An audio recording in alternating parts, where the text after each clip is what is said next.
খুলনায় থাকেন সাদি, এবং তিনি লিখেছেন, ভাইয়া এটা আমার ভাইয়ার নাম্বার, আচ্ছা একটা নাম্বার দিয়েছেন তিনি, এবং তিনি বলছেন যে সেখানে ফোন করে তাকে পাওয়া যাবে। এবং তিনি লিখেছেন, রাসেল ভাইয়া আমি জানি আপনি ভালো আছেন এবং আল্লাহর রহমতে সবসময় ভালোর দলেই থাকেন, কিন্তু ভাইয়া আমি সেটা থাকতে পারছি না। আমি আমার ঘটনায় যাচ্ছি। সবাই হয়তো স্বপ্নকে বিশ্বাস করে না, ভাবে সত্যি হয় না স্বপ্ন, কিন্তু আমার ক্ষেত্রে যেটা ঘটেছিল আমি আজও ভুলতে পারিনি। 23 জুলাই 2012 রাতে ঘুমাতে যাই, এবং সেই রাতে আমি স্বপ্নে দেখি আমি আর আমার ভাই একসাথে কোথাও খুব দৌড়াচ্ছি, যেন পথের কোনো শেষ হচ্ছে না। কিছুক্ষণ পর যখন আমরা মেইন রোডে পৌঁছালাম, ঠিক তখন আমরা দেখি আমাদের বাবা আর মা আমাদের মাকে নিয়ে বাইকে করে কোথাও যাচ্ছে। আমার এখনো মনে আছে, আমি দেখেছিলাম যে মা পিঙ্ক কালারের বোরখা পরেছে আর বাবা তার নীল সোয়েটারটা পরে আছে। আমি আমার ভাইয়াকে দেখলাম, বাবা নর্মাল স্পিডে গাড়ি চালিয়ে একটি কালভার্ট অতিক্রম করলো। কিছুক্ষণ পর দেখলাম একটা ট্রাক পেছন থেকে প্রচুর স্পিডে কালভার্টটাকে ক্রস করলো, এবং আমার বাবা ট্রাকটিকে দেখতে পেয়ে রাস্তার বাঁ সাইডে চাপিয়ে দিল, কিন্তু ট্রাকটার স্পিডটা সামলাতে পারছিল না, এবং সামলাতে না পেরে বাবার বাইকে আঘাত করলো। মার সাথে সাথে বাইক থেকে ছিটকে রাস্তায় পড়ে গেল, আর সেই ট্রাকটি মার গায়ের উপর দিয়ে চলে গেল। আমি সহ্য করতে না পেরে চিৎকার দিয়ে ঘুম থেকে উঠে যাই। মার সাথে সাথে আমার চিৎকার শুনে এসে আমাকে থামায় এবং সে রাতে আমাকে নিয়ে ঘুমায়। আমি কিন্তু তখনও কাউকে ঘটনাটি শেয়ার করিনি। আমার যখন ঘুমটা ভাঙে তখন আমি ঘড়ির দিকে তাকিয়েছিলাম, দেখলাম 3:51 বাজে। 23 ডিসেম্বর 2012 সেদিন বাবা আমাকে ব্যাচে বাইকে করে নামিয়ে দিয়ে আসে, অর্থাৎ যেখানে উনি প্রাইভেট পড়তে চান। আমি ব্যাচে এক্সাম দিয়ে বাসায় এসে বাবা মা কাউকে পাইনি। আমার ভাইয়া যেহেতু ঢাকায় স্টাডি করত, তখন সে ঢাকাতেই ছিল। কিছুক্ষণ পর আমার মোবাইলে একটা কল আসে। ওপার থেকে আমার নানু বলে, তোর মাকে যদি শেষবারের মতো দেখতে চাস তাহলে হসপিটালে যা। কোন হসপিটাল? এটা জিজ্ঞেস করার আগেই ফোনটা কেটে যায়। কিছুক্ষণ পর বাবার অফিসের ড্রাইভার এসে আমাকে সান্ত্বনা দিতে থাকে। তখনও আমি ঘটনা কিছু জানি না। সে বলে, গাড়িতে উঠো। আমি তখন তার কথা মতো গাড়িতে উঠে বসি। সে আমাকে নিয়ে সদর হসপিটালে যায়। আমি সেখানে যেয়ে দেখি আমার বাবা বসে আছে আর কাঁদছে। আমি এটার ফেস দেখতে পুরোই ভয় পেয়ে যাই। পুরো ভয় পেয়ে উঠি, কারণ তার চেহারা যে অবস্থা করেছিল, তার মায়ের কথা বলছেন হয়তো, তার চেহারা যে অবস্থা হয়েছিল সেটা আমার স্বপ্নে দেখা অ্যাক্সিডেন্টের পরের মতন। আমি ঘটনা হালকা আঁচ করতে পেরে এসে পাশে মাকে খুঁজতে থাকি। কিছুক্ষণ পর একজন, তার মানে বাবার যে ফেসটা তিনি দেখেছিলেন সেটা স্বপ্নে যে বাবার ফেসটা ছিল সেরকমের মতো, এবং তিনি বলছেন যে আমি ঘটনাটা হালকা আঁচ করতে পেরে এসে আশেপাশে মাকে খুঁজতে থাকি। কিছুক্ষণ পর একজন আমার মার কাছে আমাকে নিয়ে যায়। তাকে দেখে আমি কান্নায় ফেটে পড়ি, কারণ সে আর পৃথিবীতে ছিল না।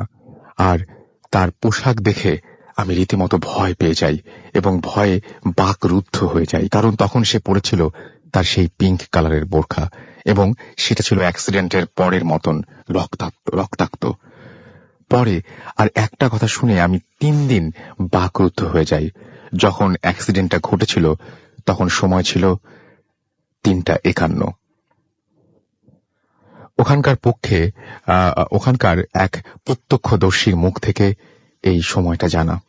ঘটনাটা ঘটেছিল ভোমরা বর্ডারের আগে বাদামপুর আলিপুর এলাকায়। সেদিনের পর থেকে আজও আমি আগের মতন আর হাসি খুশি ভাবে কথা বলতে পারিনি। আর সেই দিনের পর থেকে আজ পর্যন্ত আমি ভয়ে ঘুমাতে পারি না। জানি এবার আচ্ছা, এরপর আর পড়া গেল না, মানে মোটামুটি এই ঘটনা ছিল। এবং তিনি বলছেন যে রাসেল ভাইয়া, ঘটনাটি যদি পছন্দ হয় তাহলে পড়ে শোনাবেন। অসম্ভব সুন্দর একটি ঘটনা। ঘটনাটা পড়তে এত সমস্যা হলো এই কারণেই যে এমনিতেই বাংলাটা লিখেছেন ইংরেজি অ্যালফাবেট ব্যবহার করে, তারপরেও সেটা খুব মানে শর্ট করে লেখা আর কি, আমারের জায়গায় AMR।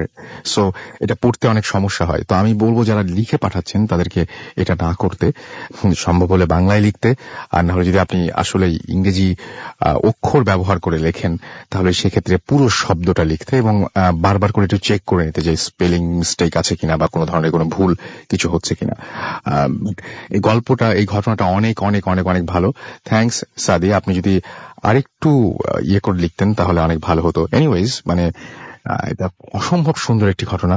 এবং আমরা বলছি যে ঘটনাটা অসম্ভব সুন্দর হতো শোনার জন্য, কিন্তু যিনি এটা অভিজ্ঞতা, মানে যিনি যার যে এই অভিজ্ঞতার সম্মুখীন হয়েছেন যিনি, তার পক্ষে এটা মেনে নেওয়াটা কতটা কষ্টকর সেটা নিশ্চয়ই আপনারা প্রত্যেকেই বুঝতে পারছেন। এবং আমার বিশ্বাস যে আজকে থেকে আমাদের যারা আজকে এই ভূত এফএম শুনছি অনেকেই স্বপ্ন দেখতে ভয় পাবেন এবং স্বপ্ন দেখা ওঠার পরে আরো অনেকবার চিন্তা করবেন যে যেটা দেখলাম যদি ভালো হয় তাহলে তো খুব ভালো কথা, যে হ্যাঁ এরকম ঘটলে তো খুবই ভালো।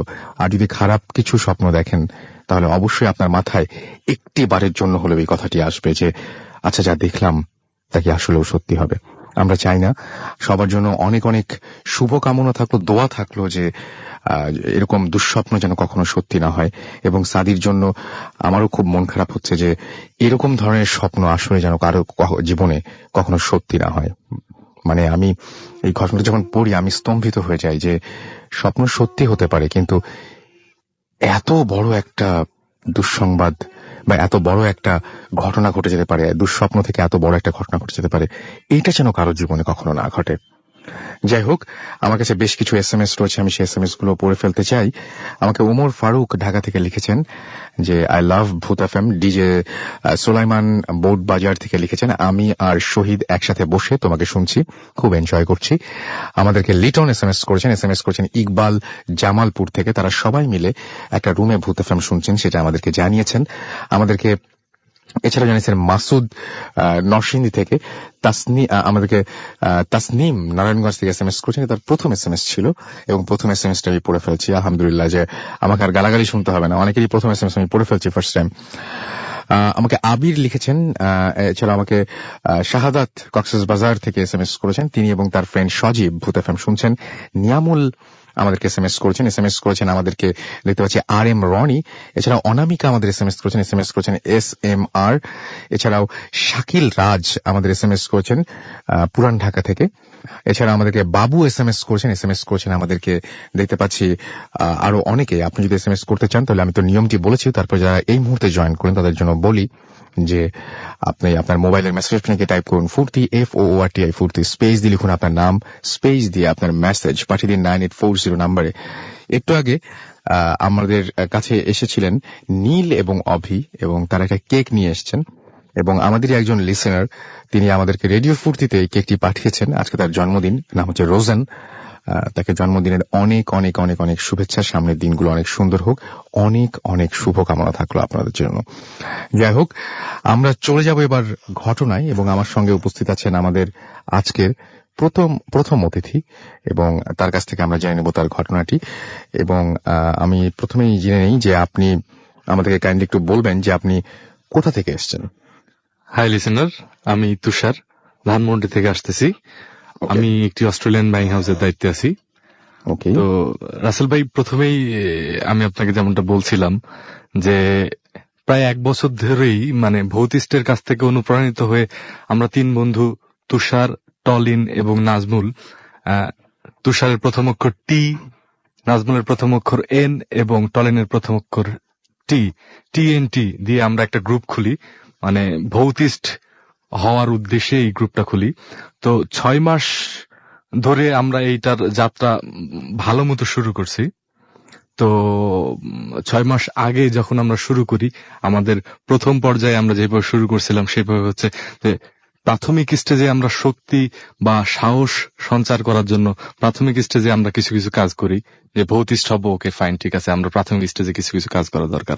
তো প্রথমে আমরা সিদ্ধান্ত নিই, তুষার, টলিন, নাজমুল, TNT এই গ্রুপটা, যে আমরা একটা কবরের পাশে 3 জন একটা রাত কাটাবো। এটা পারি কিনা আগে, এটা আগে পরীক্ষা করা দরকার মেইন কোনো প্রজেক্টে যাওয়ার আগে। তো আমি, টলিন, নাজমুল তিনজন আমাদের গ্রামের বাড়ি গাংনী মেহেরপুর জেলায় অবস্থিত। সেখানে গ্রামের একটা বাড়িতে একটা কবরের পাশে আমরা রাত্রে থাকি এবং সফলতার সহিতই রাত পার করি। তো পরবর্তী দিন বলি যে এক কাজ করি দোস্ত, তাহলে আমরা এক কাজ করি, পরবর্তী এইবার আমরা মানে কবরের পাশে ভৌতিক ছবি দেখতে পারি কিনা, মানে শক্তি সঞ্চয় করার জন্য বা সাহস সঞ্চয় করার জন্য। মানে এটা সিনেমার কথা বলছেন? রাইট রাইট, ভৌতিক সিনেমার কথা, হরর মুভির কথা। তো পরের এক সপ্তাহ পরে আমরা আবার সেই কবরের পাশে যাই এবং সেখানে আবার থাকি এবং দেখি না সফলতার সহিত আমরা রাত কাটাচ্ছি, কোনো প্রবলেম হচ্ছে না। ওয়াও। তো এইভাবে শুরু হয় আমাদের প্রথম পদচলা। তো আমরা প্রথমে যে জিনিসটা লক্ষ্য করি, যে বললাম যে ঠিক আছে ফাইন, আমরা যেহেতু তিনজন একসাথে থাকতে পারছি, কিন্তু একা একা কি কবরের পাশে থাকা যাবে কিনা সেটাও একটা লক্ষণীয় ব্যাপার। কারণ যদি আমরা একটা সত্যিকারের ভৌতিক জায়গায় গেলাম, যে দেখা যাচ্ছে আমরা ব্যাপক ভয় পাইছি বা কোনো সমস্যা হয়েছে, অনেক বেশি ঝামেলা হয়েছে, তো নাজমুল আমাদের ভিতরে বেশি সাহসী, সে বলে যে ঠিক আছে দোস্ত, তাহলে এক কাজ করি, আমি প্রথম একা একা থাকার দায়িত্ব নিই। তো নাজমুল প্রথমে একা থাকে সেই কবরের পাশে। আমরা ফোনে যোগাযোগ করছিলাম, সেইভাবে রাত কাটাই। আমরা পরবর্তীতে সবাই একা একা থাকি। এটা ছিল আমাদের প্রথম স্টেজে, মানে নিজেদেরকে ভৌতিক প্রমাণ করার জন্য, মানে আসলে পারবো কিনা, ওটা ওই পর্যন্ত যেতে পারবো কিনা, মানে নাকি গিয়ে যাবার মানে গিয়ে ভয় পেয়ে সবকিছুই পণ্ড হবে, সেইটা একটু মানে যাচাই করে নেয়া, নিজেদেরকে যাচাই করে নেয়া। এক্স্যাক্টলি। তো আমরা খোঁজ লাগাই যে আশেপাশে যে সব ফ্রেন্ড সার্কেল বা আমাদের পরিচিত যারা আছে, যে আপনারা কেউ বা তোমরা কেউ কোনো ভৌতিক জায়গা বা ভৌতিক প্লেসের কথা জানলে বা ভৌতিক ঘটনা ঘটে এরকম কোনো বাড়ি বা যে কোনো কিছু জানলে তোমরা জানাইও আমাদেরকে, তাহলে আমরা হয়তো সেখানে একটা রাত থাকবো বা দেখবো যে কিছু আসলেই হয় কিনা সত্যই। তো ঠিক আছে, আমরা তারই ধারাবাহিকতায় প্রায় মংলা থানায় অবস্থিত, বাগেরহাট জেলা খুলনা বিভাগের মংলা থানায় অবস্থিত একটি বিশেষ গ্রামের নামটা আমি বলতে চাচ্ছি না, পরে ইনশাল্লাহ নেক্সট শোতে হয়তো বলবো। তো সেইখানে একটা ভৌতিক বিশেষ বাড়ির কথা শুনছিলাম। তো সেখানে আমরা যেটা শুনতেছিলাম যে ওই বাড়িতে নাকি নিশ্চিত ভৌতিক ঘটনা ঘটেই। তো আমরা মানে মিস নাই, মানে হয় ব্যাপারটা এরকম। ঠিক আছে ফাইন, ওকে ফাইন, আমরা একটা ডেট নির্ধারণ করি। গত নভেম্বর মাসের 21 তারিখে আমরা তিনজন ফ্রেন্ড সেই বাসায় যাই। তো সেইখানে স্থানীয় এক ভদ্রলোকের সাহায্য নিয়ে সেই বাসায় থাকি। সেই বাসায় এখন আর কেউ থাকে না। তো প্রথমে বাসাটার বর্ণনা দিয়ে নেওয়া ভালো। মোট বাসাটাই 6টা রুম আছে ওই বাড়িতে, 6টা রুম। এক পাশে আছে আপনার পানের বরজ, এক পাশে আছে আপনার পুকুর, সামনে ফাঁকা, আশেপাশে তেমন কোনো বাড়ি নাই, প্রায় পরিত্যক্ত একটা বাড়ি, আর আরেক পাশে আছে একটা কবরস্থান।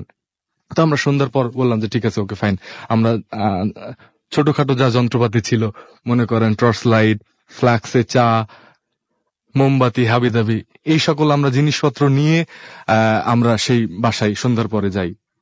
তো গ্রামে আপনি রাসেল ভাই সাধারণত জানেন যে সন্ধ্যার 7টা-8টার দিকেই মানুষজন ঘুমায়ে পড়ে। তো তাই হয়েছিল। তো আমরা প্রথমে সিদ্ধান্ত নিই যে আসলে কে কোথায় অবস্থান নিব, তিনজন তো এক জায়গায় বসে থাকা যাবে না, কে কোথায় অবস্থান নিব। তো নাজমুল বলে ঠিক আছে দোস্ত, এক কাজ করি, আমি তাহলে বাড়ির ভিতরে থাকি। হ্যাঁ, তা আমি বললাম যে ঠিক আছে, যেহেতু আমার প্রথম এক্সপেরিয়েন্স হয়েছিল কবরে, আমি কবরের পাশে থাকি। আর টলিন বলল ঠিক আছে, তাহলে আমি টোটাল বাসার আশেপাশে মনিটরিং করি বা বাড়িটার আশেপাশে দেখি চারপাশ কি ঘটে কিনা। তো ঠিক আছে, যে যার জায়গায় যথারীতি অবস্থান করছি। মোটামুটি 3 ঘন্টা, 3.5 ঘন্টা, 4 ঘন্টা সময় পার হয়, তেমন কোনো কিছুই ঘটে না। এর ভিতরে আমরা সবাই একে অপরের সাথে মোবাইলে কমিউনিকেশন করছিলাম। তো 4 ঘন্টা প্রায় পার হয়। তো সেই সময় আমি নাজমুলকে ফোন দিলাম যে দোস্ত, এক কাজ করি, কিছু হচ্ছে না, শুধু মশার কামড় খাওয়া ছাড়া, ফালতু একটা জায়গায় আসলাম, তাহলে চা বিরতিতে যাই। তো তিনজন আমরা সেই বাড়ির ভিতরে আবার যাই, যে চা বিরতিতে যাই। চাটা খাওয়ার পরে আবার আমরা যে যার জায়গায় ফিরি। তো এইভাবে অনেকক্ষণ আবার সময় পার হয়। পার হওয়ার পর ঠিক 1:42 টলিন আমাকে ফোন দেয় উত্তেজিত কণ্ঠে, কই আছিস তুই? তো আমি বললাম যে আমি তো আমার জায়গাতে আছি, কবরের পাশে আছি। বলতে তাড়াতাড়ি পুকুরের পাড়ে আয়। বলছে কি হয়েছে? বলছে তাড়াতাড়ি আয় নাজমুলকে সাথে নিয়ে। তো আমি নাজমুলকে ফোন দিলাম যে দোস্ত তাড়াতাড়ি আয় পুকুরের পাড়ে। এই টলিন আমারে ফোন দিছে এক্ষুনি। তো যাই পুকুরের পাড়ে দৌড়াতে। তো সেখানে যাই বলে যে কিরে কি হয়েছে, তো সে হাসতে হাসতে বলে পাইছি পাইছি। তো আমি বলছি, কি পাইছিস তুই বলবি তো? তো বলছে দেখ পাইছি। তো হাতে সে উঠায় দেখি যে দুইজন মিলে আমি আর নাজমুল যে ছোট্ট একটা পুটলি হাতে একটা আছে, প্রায় আপনার ধুলা ময়লা লাগা অবস্থায় একটা পুটলি আছে। তো আমারে বলে যে দেখছিস এইটাই একটা ব্যাপক জিনিস। আমি বলছি, ব্যাপক জিনিস তো কি কি আছে বল। তো আমি কেমনে বলবো, আমি বলছি, পাইলি কই?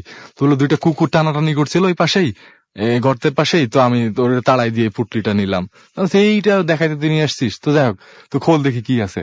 তো প্রথমে যেটা খুললাম, খোলার পরে যেটা আমরা দেখলাম সেটা হচ্ছে যে একটা পুতুল, আহ, বোঝা যাচ্ছে বাচ্চা আকৃতির, ফেসটা বাচ্চা আকৃতির একটা পুতুল। তো সেই পুতুলের গায়ে উল্টা করে আরবি শব্দ লেখা আছে, এবং আহ, সেই পুতুলের চার কোনায় চারটা সূচ, মোটা মোটা সূচ গাঁথা আছে।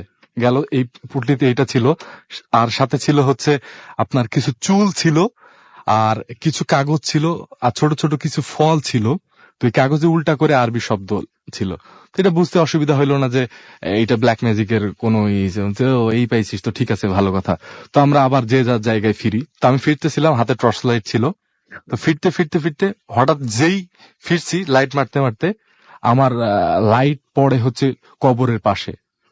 তো কবরের পাশে লাইট পড়তেই যে জিনিসটা দেখি সেটা হচ্ছে আপনার লাশ বহন করা খাটলা বা খাটিয়া, যেটা বলা হয় না কেন, খাটিয়া লাশ বহন করা, যেটা এই কিছুক্ষণ আগেও ছিল না আমি যখন টয়লেটের কাছে যাই।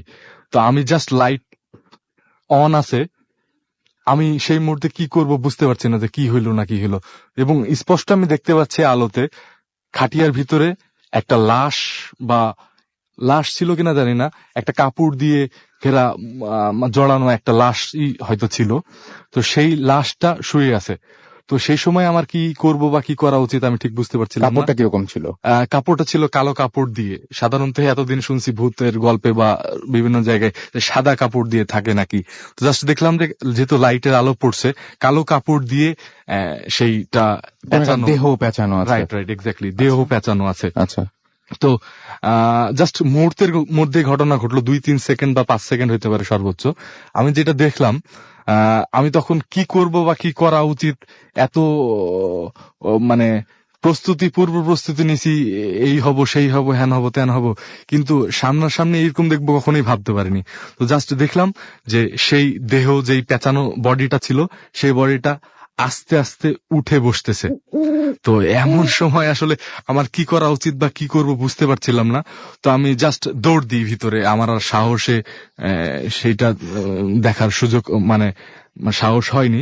আমি দৌড় দিয়ে বাড়ির ভিতরে ঢুকে যাই নাজমুলের কাছে, হাঁপাতে হাঁপাতে নাজমুলকে বলি যে নাজমুল, দোস্ত আমার ঝামেলা হয়েছে, সত্যি এই বাড়িতে কিছু আছে, আমরা ফাইজলামো করতে করতে হয়তো ভৌতিষ্ঠ হব বলে চলে আসছি, বা কিছু একটা হয়েছে ফাইজলামো করার জন্য, কিন্তু সত্যি এই বাড়িতে কিছু আছে, এখানে আর থাকা ঠিক হবে না। তো নাজমুল বলল থাম থাম, কি হয়েছে কি হয়েছে? বলছে আমি যে টলিনকে তাড়াতাড়ি ডাক তুই। তো সে টলিনকে ফোনে ডাকে, টলিনকে বলে যে, টলিন আসার পর বলে কি হয়েছে তুই বল। আমি বললাম তো সেই ব্যাপার, তাড়াতাড়ি চ তাহলে আমরা আবার সেই পারিবারিক কবরস্থানের পাশে যাই। তো সেখানে আমরা আবার যাই 3 জন মিলে একসাথে। কিন্তু অদ্ভুত ব্যাপার হলো সত্য যে সেখানে আমরা আর কোনো কিছু দেখি না। কিন্তু সবচেয়ে মজার যে জিনিসটা রাসেল ভাই আমাদের 3 জনের চোখে পড়ছে, এবং আমরা পরে সেটার ছবিও তুলে আনছি, সেটা হচ্ছে একটা খাটিয়া রাখলে 4 কোনায় যে 4 পায়ের ছাপ পড়বে, সেই ছাপ কিন্তু সেই কবরের পাশে আমি যে জায়গায় খাটিয়াটা দেখছিলাম সেই জায়গায় ছিল। তো তারপরে 3 জন মিলে, 3 ফ্রেন্ড, আমরা সেইখানে অবস্থান করি, সারা রাত ছিলাম, সেখানে কিছু হয়নি। পরবর্তীতে আমরা ঢাকায় ফিরি। ঘটনা কিন্তু এখানে শেষ না রাসেল ভাই, পরবর্তীতে আমরা ঢাকায় ফিরি। 23 তারিখে আমরা ঢাকায় ফিরি। তো ঢাকায় ফিরার পর নাজমুলের প্রচন্ড জ্বর আসে। এতদিন শুনতাম যে যে আসলে ভয় পাই তারই নাকি জ্বর আসে, ব্যাপারটা মনে হয় সবসময় ঠিক হবে তা না। তো নাজমুলের প্রচন্ড জ্বর আসে, সে 1 সপ্তাহ মতো জ্বরে থাকে। তো জ্বরে থাকার পরে যে জিনিসটা হয় যে সে প্রতি রাত্রেই একটা স্বপ্ন, প্রায় প্রতি রাত্রে দেখতে শুরু করে। স্বপ্নটা ছিল এইরকম যে আপনার একই স্বপ্ন সে প্রতি রাত্রে বারবার দেখতেছে। স্বপ্নটা ছিল যে সে একটা বনে বা জঙ্গলে হারায় গেছে। তো সেই সময় 8-10 বছরের একটা বালক বা ছোট বাচ্চা এসে বলতেছে যে কি ব্যাপার, তুমি কি হারায় গেছো পথ, তুমি কি আমাকে চেনো, আমার নাম রাকিব। তুমি আমাকে যেখান থেকে নিয়ে আসছো সেখানে কিন্তু থুই আসো। তো এর মধ্যে বলেনি রাসেল ভাই যে পুটলিটা আমরা সাথে করে নিয়ে আসি সেটা নাজমুলের কাছেই ছিল। তো এরকম স্বপ্ন নাজমুল প্রায় প্রতি রাতেই দেখছে, এবং সে যখন প্রথম দিন স্বপ্ন দেখে সেদিন আমাদেরকে জানাই, বলে দোস্ত এরকম এরকম স্বপ্ন দেখছি। ভাই, একটু বলতে চাই। মাইকে বলতে হবে যে রাসেল ভাই, আমি একটু বলতে চাই যে আমি জিয়া হলে 306 নম্বর রুমে থাকি। আমার ফ্রেন্ডরাও আর কি আমাকে নিয়ে খুব চিন্তিত এই স্বপ্নটা দেখার ব্যাপারে। আর ওরা আমাকে একা একা ঘুমাতে দেয় না। আমি যেহেতু আপনি কাউকে ভয় সাথে পাচ্ছেন সাথে এবং করে যেহেতু নিয়ে ঘুমাই, সেজন্য ফ্রেন্ডরা আমার খুব কেয়ার করে আর কি। আমার জিয়া হলে যেসব 306 নম্বর রুমের ফ্রেন্ড গুলো আছে সবাই আমার এই ব্যাপারটা নিয়ে খুব কেয়ার করে আমাকে। ওকে, তো যেমনটা রাসেল ভাই বলছিলাম, তো সে প্রথম দিন ফোন দেয়, প্রথম যখন স্বপ্নটা দেখে, দেখার পরে ফোন দেওয়ার পরে বলে দোস্ত এইরকম ঘটনা ঘটছে। আমি দোস্ত এমনি তুই ফাইজলাম করছিস, তুই মাঝে মাঝে ফাইজলাম করিস, ব্যাপারটা কি এরকম কিনা? তো বললো না দোস্ত সিরিয়াসলি। তো বলছি যে ঠিক আছে। তো বলছে দোস্ত আর একটা নোটিশ করা এরকম একটা ব্যাপার হচ্ছে, আমি যখন ঘুম ভাঙে তখন বাজে কিন্তু 2:42। হ্যাঁ, তো তারপরে আমি বললাম যে ঠিক আছে তাহলে এক কাজ করি দোস্ত, তাহলে আমরা 3 জন মিলে একসাথে থাকি, তুই দেখ এই স্বপ্নটা আবার দেখিস কিনা। এভাবে কয়েকটা রাত আমরা একসাথে কাটাই, কিন্তু নাজমুল এরকম কোন স্বপ্ন দেখে না। তো লাস্টের দিন, যেদিন আমরা লাস্ট সময় কাটাচ্ছিলাম, লাস্টের দিন নাজমুল আবার সেই সেম স্বপ্ন দেখে যে তাকে একটা বালক এইভাবে করতেছে, সেম স্বপ্ন দেখে। তো চিৎকার করে সে সে চিৎকার করে সে বলতেছে দোস্ত ঘুম থেকে উঠে। তো আমরা জাস্ট সেটা নোটিস করি যে ঠিক 2:42 সে আবার ঘুম থেকে উঠছে, আমরা 3 জন যখন একসাথে ছিলাম। তো নাজমুলকে বলি যে কি হয়েছে বল, বলছে দোস্ত আবার স্বপ্নটা দেখছি। তো আমাদের কাছে কয়েকটা জিনিস রাসেল ভাই একটু ইন্টারেস্টিং মনে হয়েছে যে সে টলিন যখন আমাদেরকে প্রথম ফোন দেয়, যখন সে পুটলিটা পাই, মংলায় আমরা ছিলাম সেই প্লেসটাতে, 1:42 ফোন দেয়। এবং মজার ব্যাপার হচ্ছে নাজমুল স্বপ্নটা দেখছে প্রায় প্রতিদিনই একই স্বপ্ন, বারবার বলতেছে যে তুই ফিরে আয় বা আমার কাছে রেখে যা। সে যখন ঘুম থেকে ওঠে প্রায় প্রতি রাত্রেই, তখন বাজে ঠিক 2:42। তো 1:42 2:42 এই ঘটনার ভিতরে কোনো সামঞ্জস্য বা সংযোগ আছে কিনা বলতে পারবো না। তবে আমরা অলরেডি সিদ্ধান্ত নিছি যে যেহেতু সেই ছোট বাচ্চাটা বারবার বলতেছে আমার জিনিস আমাকে ফেরত দিয়ে যা, তো আমাদের কেন জানি মনে হচ্ছে সেইটা পুটলিটার কথা বলছে কিনা বা ইঙ্গিত দিচ্ছে কিনা আমরা ঠিক জানি না। তো ঠিক আমরা পুটলিটা ফেরত দিতে যাব ব্যাপারটা তা না, মানে এক্স্যাক্টলি কি হয়েছে বা সেটার জন্য আপনাদের সেকেন্ড মানে টাইম আরেকবার যাওয়া আমরা দরকার। যাব, এবং আমরা আশা এবং করছি আপনি মনে হয় সেই কারণেই হয়তো আজকে ওই যে পুতুলটা রয়েছে সেই পুতুলটা আপনারা আনতে পারেননি। এবং Right. হ্যাঁ সেটাই, এবং সেটা নিশ্চয়ই মানে এখন অন্য একজনের কাছে রয়েছে, যিনি Right. ঢাকায় নেই। না রাইট, এবং এরপরে যখন আপনার কাছে আসবে Right. তখন আপনি সেটা মানে স্টুডিও আনতে পারবেন। এবং পুতুলটা- আমরা চেষ্টা করব যেটা Right, সেটা হচ্ছে ছবি তুলে ফেসবুকে আমাদের যে ফ্যান পেজ রয়েছে সেখানে এই পুতুলটার একটা ছবি দিয়ে দিতে, তাহলে আপনারা সবাই দেখতে পারবেন এবং আপনারা সেখানে আপনাদের মূল্যবান মতামত, কমেন্ট যাই বলেন না কেন সেগুলো দিতে পারবেন। আরেকটা বিষয় রাসেল ভাই আমি একটু বলতে চাই, সেটা হচ্ছে যে পুতুলটা যেহেতু নাজমুলের কাছে ছিল, স্বপ্ন কিন্তু সে দেখতেছিল, সেটা পরীক্ষা করার জন্যই যে আসলে পুতুলটা যার কাছে আছে স্বপ্নটা কি সেই দেখছে কিনা, সেটার জন্য আমাদের আরেক ফ্রেন্ড আসতে পারেনি, সে ঢাকার বাইরে আছে টলিন, তার কাছে বর্তমানে পুতুলটা রাখা আছে। দেখেন যদি সেও দেখেন তাহলে আমরা একটা কাজ করতেই পারি, পুতুলটা কিছুদিন আমাদের এখানে রাখতে পারি, যে কেউ যদি ট্রাই করতে চায় Right, তাহলে হয়তো সেরকম একটা করা যাইতে হ্যাঁ, পারে। এটা এরকম সে এখন কিছু- পর্যন্ত কিছু দেখে নাই, হয়তো Okay. আশা করি দেখা যাক কি হয়। এই হ্যাঁ, ছিল। আপনারা যদি মানে এরকম মানে নাম ঠিকানা এবং সবকিছু আপনার সবকিছু সহ আপনি তার সাথে কন্ট্যাক্ট করে পুতুল কিন্তু বাসায় নিয়ে যে টেস্ট করে দেখতে পারেন যে আপনার জীবনেও এরকম ভয়াবহ কিছু ঘটে কিনা। যাই হোক, আমরা শুনছিলাম এতক্ষণ ঘটনা এবং আমাদের এখন ছোট্ট একটা বিরতিতে যেতে হবে এবং বিরতির পরে আমরা আবারও ফিরে আসব। আমাদের সাথেই থাকুন। আর এর মাঝখানে আপনাদের কেমন লাগলো এই ঘটনাটা জানাতে ভুলবেন না SMS এর মাধ্যমে। মোবাইলের মেসেজ অপশনে গিয়ে টাইপ করুন ফুর্তি, FORTI ফুর্তি, স্পেস দিয়ে লিখুন আপনার নাম, স্পেস দিয়ে আপনার মেসেজ পাঠিয়ে দিন 9840 নাম্বারে। চলে যাচ্ছে একটা ছোট্ট বিরতিতে। স্টে টিউনড রেডিও ফুর্তি and don't stop the ফুর্তি।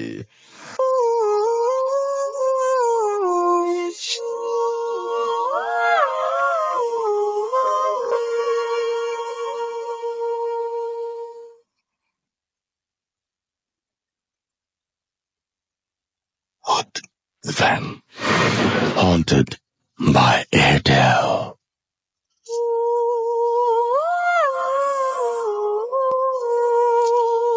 কোনো সন্দেহ নেই যে আপনি শুনছেন সব সময় রেডিও 48.0 OFM, বাংলাদেশের সর্ববৃহৎ রেডিও নেটওয়ার্ক।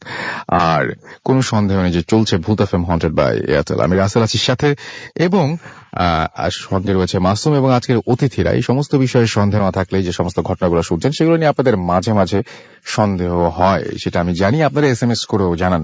কিন্তু আমরা সব সন্দেহ তখনই হতো যদি সব ঘটনাগুলো আমি একা জোগাড় করতাম এবং করে শোনাতাম। যারা আসছেন তারা আপনাদেরই একজন, এবং ঠিক আপনাদেরকে যেমন আমি বলি যে এই ঘটনাগুলো সত্য এবং বিশ্বাস করতে, ঠিক একইভাবে কিন্তু তাদের উপরে আমাকেও বিশ্বাস করতে হয় এবং বিশ্বাস রাখতে হয়।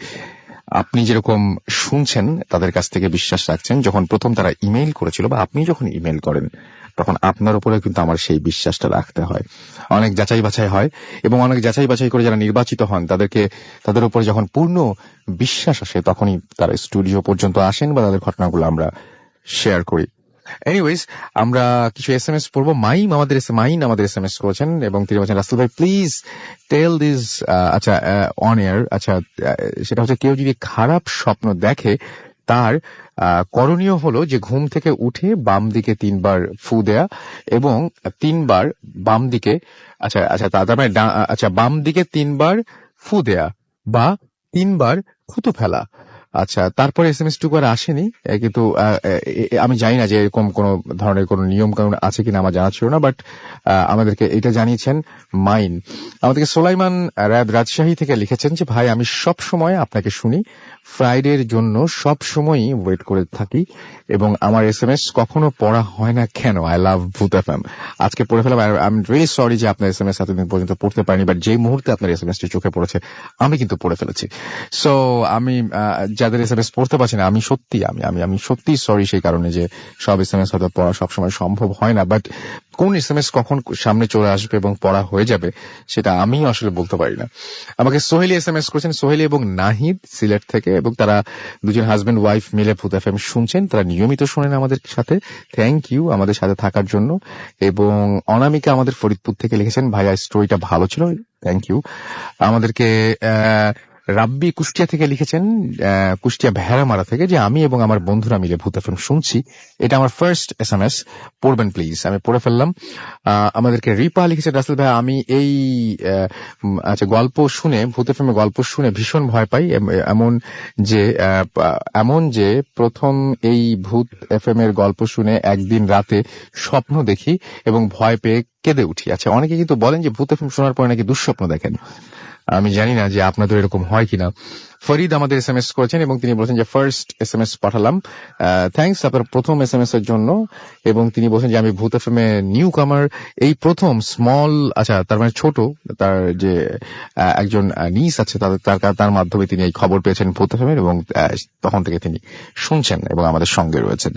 যাই হোক, আমি আরো দেখতে পাচ্ছি নাদিম আমাদের SMS করেছেন, অপূর্ব SMS করেছেন আমাদেরকে শিশির সিলেট থেকে, আমাদেরকে এছাড়া SMS করেছেন জুনায়েদ, আমাদের SMS করেছেন কায়সার, SMS করেছেন সোহান, SMS করেছেন আমাদের কবিতা, এবং আমাদেরকে SMS করেছেন দেখতে পাচ্ছি হিয়া, অনা, সুইটি ময়মনসিং থেকে, সাকি আমাদের SMS করেছেন এবং তিনি লিখেছেন স্টোরিগুলো চমৎকার। আমাদেরকে এছাড়া আফরিন SMS করেছেন কেরানীগঞ্জ থেকে। যাই হোক, আপনি যদি SMS করতে চান তাহলে মোবাইলের মেসেজ অপশনে গিয়ে টাইপ করুন ফুর্তি, FOORTI ফুর্তি, স্পেস দিয়ে লিখুন আপনার নাম, স্পেস দিয়ে আপনার মেসেজ পাঠিয়ে দিন 9840 নম্বরে। আমরা চলে যাচ্ছি আমাদের পরবর্তী অতিথির কাছে, যিনি একজন মেডিকেল স্টুডেন্ট, এবং তার নামটা আমরা তার মুখ থেকে শুনবো তার গল্পটি। ডিয়ার লিসনার, আমি এনআই আসি, আমি এসেছি ফার্মগেট থেকে। আমি একটা প্রাইভেট মেডিকেল কলেজে 3rd ইয়ারে পড়ছি।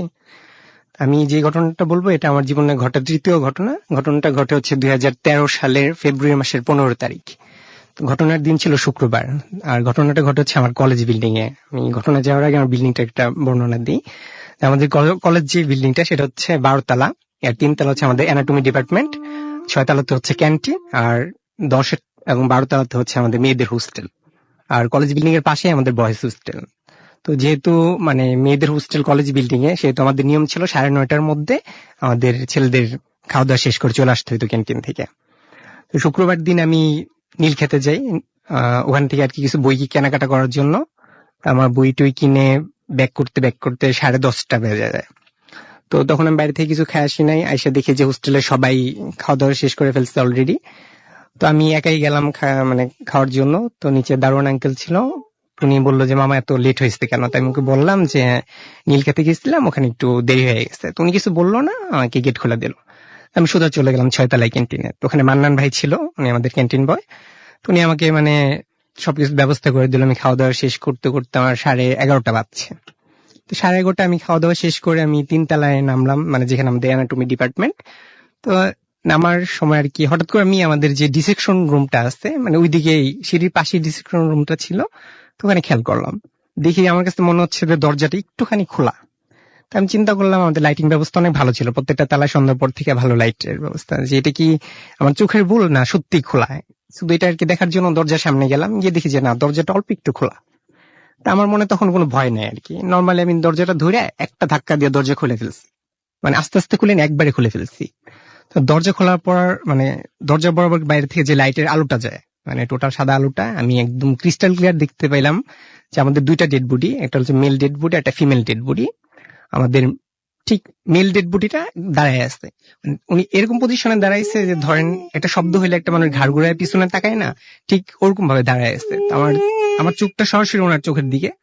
আমি মানে 5-6 সেকেন্ডের জন্য একদম টোটাল স্টিল ওখানে দাঁড়ায় রয়েছে, যে কি করবো আমি বুঝতে পারতেছি না, কোনো মানে সেন্সও কাজ করতেছে না। তো কয়েক সেকেন্ড পর আমার সারাটা গা কাঁপা দিয়ে উঠলো, মানে কাঁপুনি দিয়ে উঠলো। তখন আমার মনে হলো যে না, এখান থেকে দৌড় দিতে হবে। তো আমি তাড়াতাড়ি নিচে গেলাম, দরজা লাগাইছি কি লাগাইনি আমার তখন খেয়াল নাই।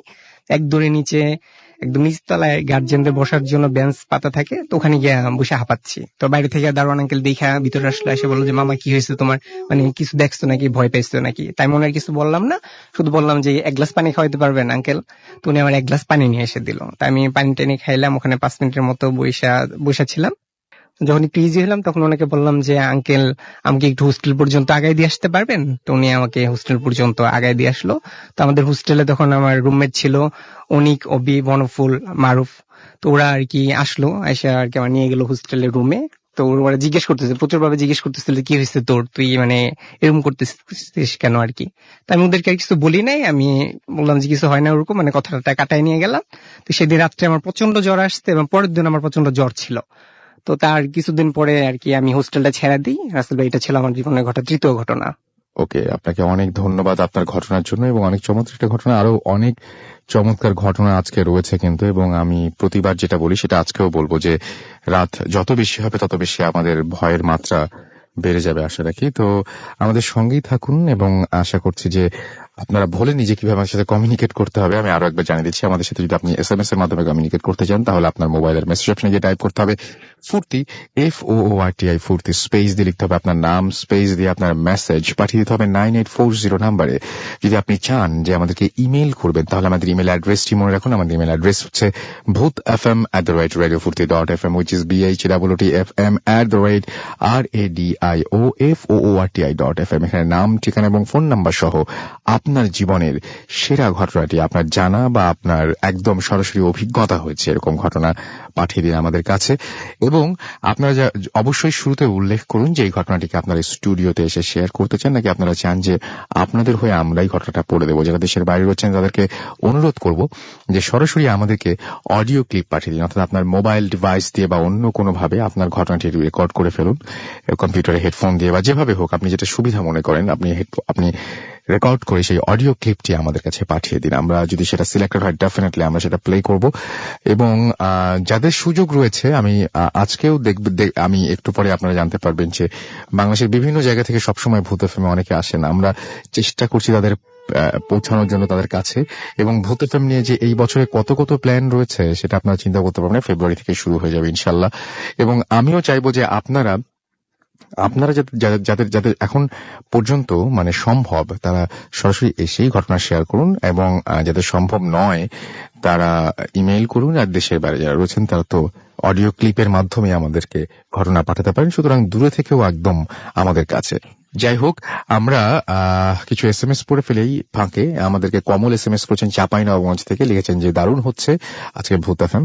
আজকে একটা মজার ব্যাপার যে আজকে 4 জন আমাদের অতিথি, তার 4 জন না, মোটমাট 5 জনই বলা যায়, এবং তাদের মধ্যে ধরা যায় যে আপনার বেশিরভাগই যারা এসছেন তারা খুলনা বিভাগের অধিবাসী, তারা খুলনা বিভাগের লোকজন যারা আজকে এসছেন তারা সবাই খুলনা বিভাগের। আমি খুবই অবাক হচ্ছি। এবং খুলনা থেকে আমরা জানি যে অনেকেই আমাদেরকে, এর আগেও আমি দেখেছি যে খুলনা থেকে অনেকেই আমাদেরকে ইমেইল করেছেন এবং সেটা দুর্দান্ত সব ঘটনাগুলো সেগুলো আমরা পেয়েছি। এবং আমরা আশা করব যে খুলনা থেকে আমরা এরপরেও, এবং আমরা যে প্রথম যে ইমেলটা পড়লাম, সাদির যে ইমেলটা পড়লাম, সেটাও খুলনা থেকে এসেছে এবং অন্য রকমের একটা ঘটনা। তো আজকে সব খুলনা থেকেই লোকজন বেশি। তো আমার মনে হয় যে খুলনাবাসীদের জন্য এটা একটা অনেক একটা অদ্ভুত ব্যাপার যে আজকে সবাই কিভাবে জানো, যখন আমরা ঘটনা যখন সিলেক্টেড হয় তখন তো আমরা জানি না যে কে, ফোন করে আমরা কাকে কন্ট্যাক্ট করবো বা কে আসবেন, বাট কিভাবে যেন এটা হয়ে গেছে। যাই হোক, আমাদেরকে SMS করেছেন তানিয়া, তুষার, তন্ময় গাজীপুর থেকে, এবং তারা 4 ভাই বোন মিলে ভূত FM শুনছেন। দিস ইজ রিয়েলি গ্রেট, এবং thanks for being with us.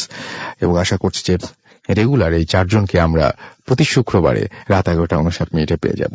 আমাদেরকে SMS করেছেন মুন্না নারায়ণগঞ্জ থেকে, এটা তার প্রথম SMS। আপনার প্রথম SMS এর জন্য আপনাকে অনেক ধন্যবাদ। স্বাধীন মিরপুর 10 থেকে আমাদের SMS করেছেন, আজকে প্রথম তিনি ভূত FM শুনছেন। ওয়েলকাম টু ভূত FM, এবং আশা করছি এখন থেকে রেগুলার আপনাকে পেয়ে যাবো, একটা এপিসোড আপনার মিস হবে না। প্রিন্স, সাথী, মামুন, নয়ন, হিমেল, ইতি, অনন্যা, অন্বেষা, তারপরে শীতল, তারপরে আচ্ছা সবার নাম পাওয়া যাচ্ছে না, তারা সবাই মিলে আমাদের ভূত FM শুনছেন সেটা জানিয়েছেন। এছাড়া আমাদেরকে SMS করেছেন দেখতে পাচ্ছি নিহাল, এবং আমাদেরকে এছাড়াও SMS করেছেন দেখতে পাচ্ছি রাহুল, এবং তিনি বলছেন স্টোরিটা ভালো লেগেছে। ফারুক আমাদের SMS করেছেন, এবং তিনি বলছেন যখন আপনাদের অনেক ঘটনা রাতে একা শুনি তখন আমার মনে ভীষণ ভয় লাগে, এই ভয়কে মনের ভেতর লুকিয়ে রেখে আমি আপনাদের ঘটনাগুলো শুনি, বা এরকম কিছুটা লিখতে চেয়েছিলেন। পরের SMS পরেরটুকু আর আসেনি। এর ভয় লাগাটা খুবই স্বাভাবিক, এবং আমরা আপনাদের যেন ভয় লাগে সেই জন্য চেষ্টা করছি। ভয় যদি না লাগে তাহলে তো সবকিছুই ব্যর্থ হয়ে গেল। কাব্য আমাদের SMS করেছেন নরসিংদী থেকে। দিলীপ কুমার মন্ডল আমাদের SMS করেছেন ফরিদপুর থেকে।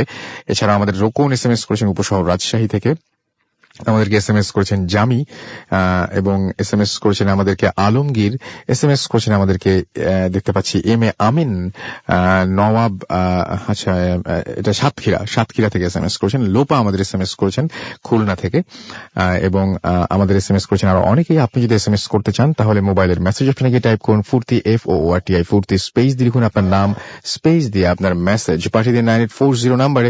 আমরা চলে যাচ্ছি একটা ছোট্ট বিরতিতে, এবং বিরতির পরে আবারও ফিরে আসছি। সো আমাদের সঙ্গে থাকুন, স্টে টিউন টু রেডিও ফুর্তি এন্ড ডোন্ট স্টপ দ্য ফুর্তি।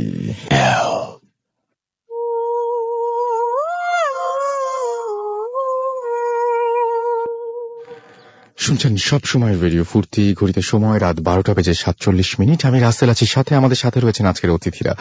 আপনারাও সবাই আছেন, এবং আপনারা SMS এর মাধ্যমে সেটা জানিয়ে দিচ্ছেন আপনাদের উপস্থিতি। এবং আমি এতক্ষণ পড়ছিলাম কিছু SMS, এবং আমি এখন যেটা করব সেটা হচ্ছে SMS তো আবারও পড়বো। তার আগে আমরা চলে যাব আমাদের প্রথম অতিথির কাছে, এবং তার কাছে আমরা তার দ্বিতীয় ঘটনাটি শুনবো, এবং আপনাকে অনুরোধ করব আরো একবার আপনার নামটা জানিয়ে আপনার ঘটনা শেয়ার করার। ধন্যবাদ রাসেল ভাই। আমি তুষার, TNT আমাদের টিমের নাম। আসলে রাসেল ভাই ব্যাপারটা হচ্ছে এরকম যে ভূতের কি আছে, বা ভূত মাথায় চাপছে এমনটা, আমি যেটা বলতে চাচ্ছি, ভূত না দেখে আমাদের দম নাই, ব্যাপারটা হচ্ছে এরকম। ভৌতিক আমাদের কাজ করতেই হবে। ভৌতিষ্ঠের কাছ থেকে আমরা এমন পরিমাণে অনুপ্রাণিত হয়েছি, আমি ঠিক বলে বোঝাতে পারবো না কি পরিমাণ। তো ভূত যেহেতু মাথায় চাপছে, তো তারা এই ধারাবাহিকতায় আমরা একটু বলিনি রাসেল ভাই যে আমরা কিছু প্রোগ্রাম রাখছি। যেমন আমাদের পরবর্তী নেক্সট প্রোগ্রাম হচ্ছে যে সেই আমি যেমনটা বলছিলাম খুলনার সেই মংলাই, সেই বাসায় আমরা আবার যাব, দেখবো যে আসলে কিছু হয় কি না। কারণ সেখানে দুইটা জিনিস আমরা পাইছি। একটা হচ্ছে বলতেছে যে আমার নাম রাকিব, আমাকে আবার ধুয়ে আমাকে আমরা শুনলাম, একটু আগে শুনলাম আমরা। এখন যেটা হবে যে আপনার আরেকটা ঘটনা শুনতে চাই। হ্যাঁ, তো রাসেল ভাই আমি দ্বিতীয় ঘটনায় আমি চলে যাই। সেটা হচ্ছে এই ঘটনার কাছাকাছি একটা ঘটনা আমার সাথেই ঘটে যাওয়া। আমি জানি না এই খাটিয়া এবং লাশের সাথে আমার কোনো সংযুক্ত আছে কিনা, প্রায় 1.5 বছর আগেকার ঘটনা। আমি ঢাকা থেকে ফিরছি, সেই দিন ছিল শুক্রবার, আমার স্পষ্ট মনে আছে। কারণ আমি যখন ফিরছিলাম তখন সম্ভবত 9:30টার আমি টিকিট কাটি রাজশাহী যাওয়ার উদ্দেশ্যে ঢাকা থেকে। তো সেই সময় আমার পাশে ছিল আমার সাথে এক বড় ভাই, সিনিয়র বড় ভাই রেজা ভাই, তিনি চাঁপাইনবাবগঞ্জ পর্যন্ত যাবে।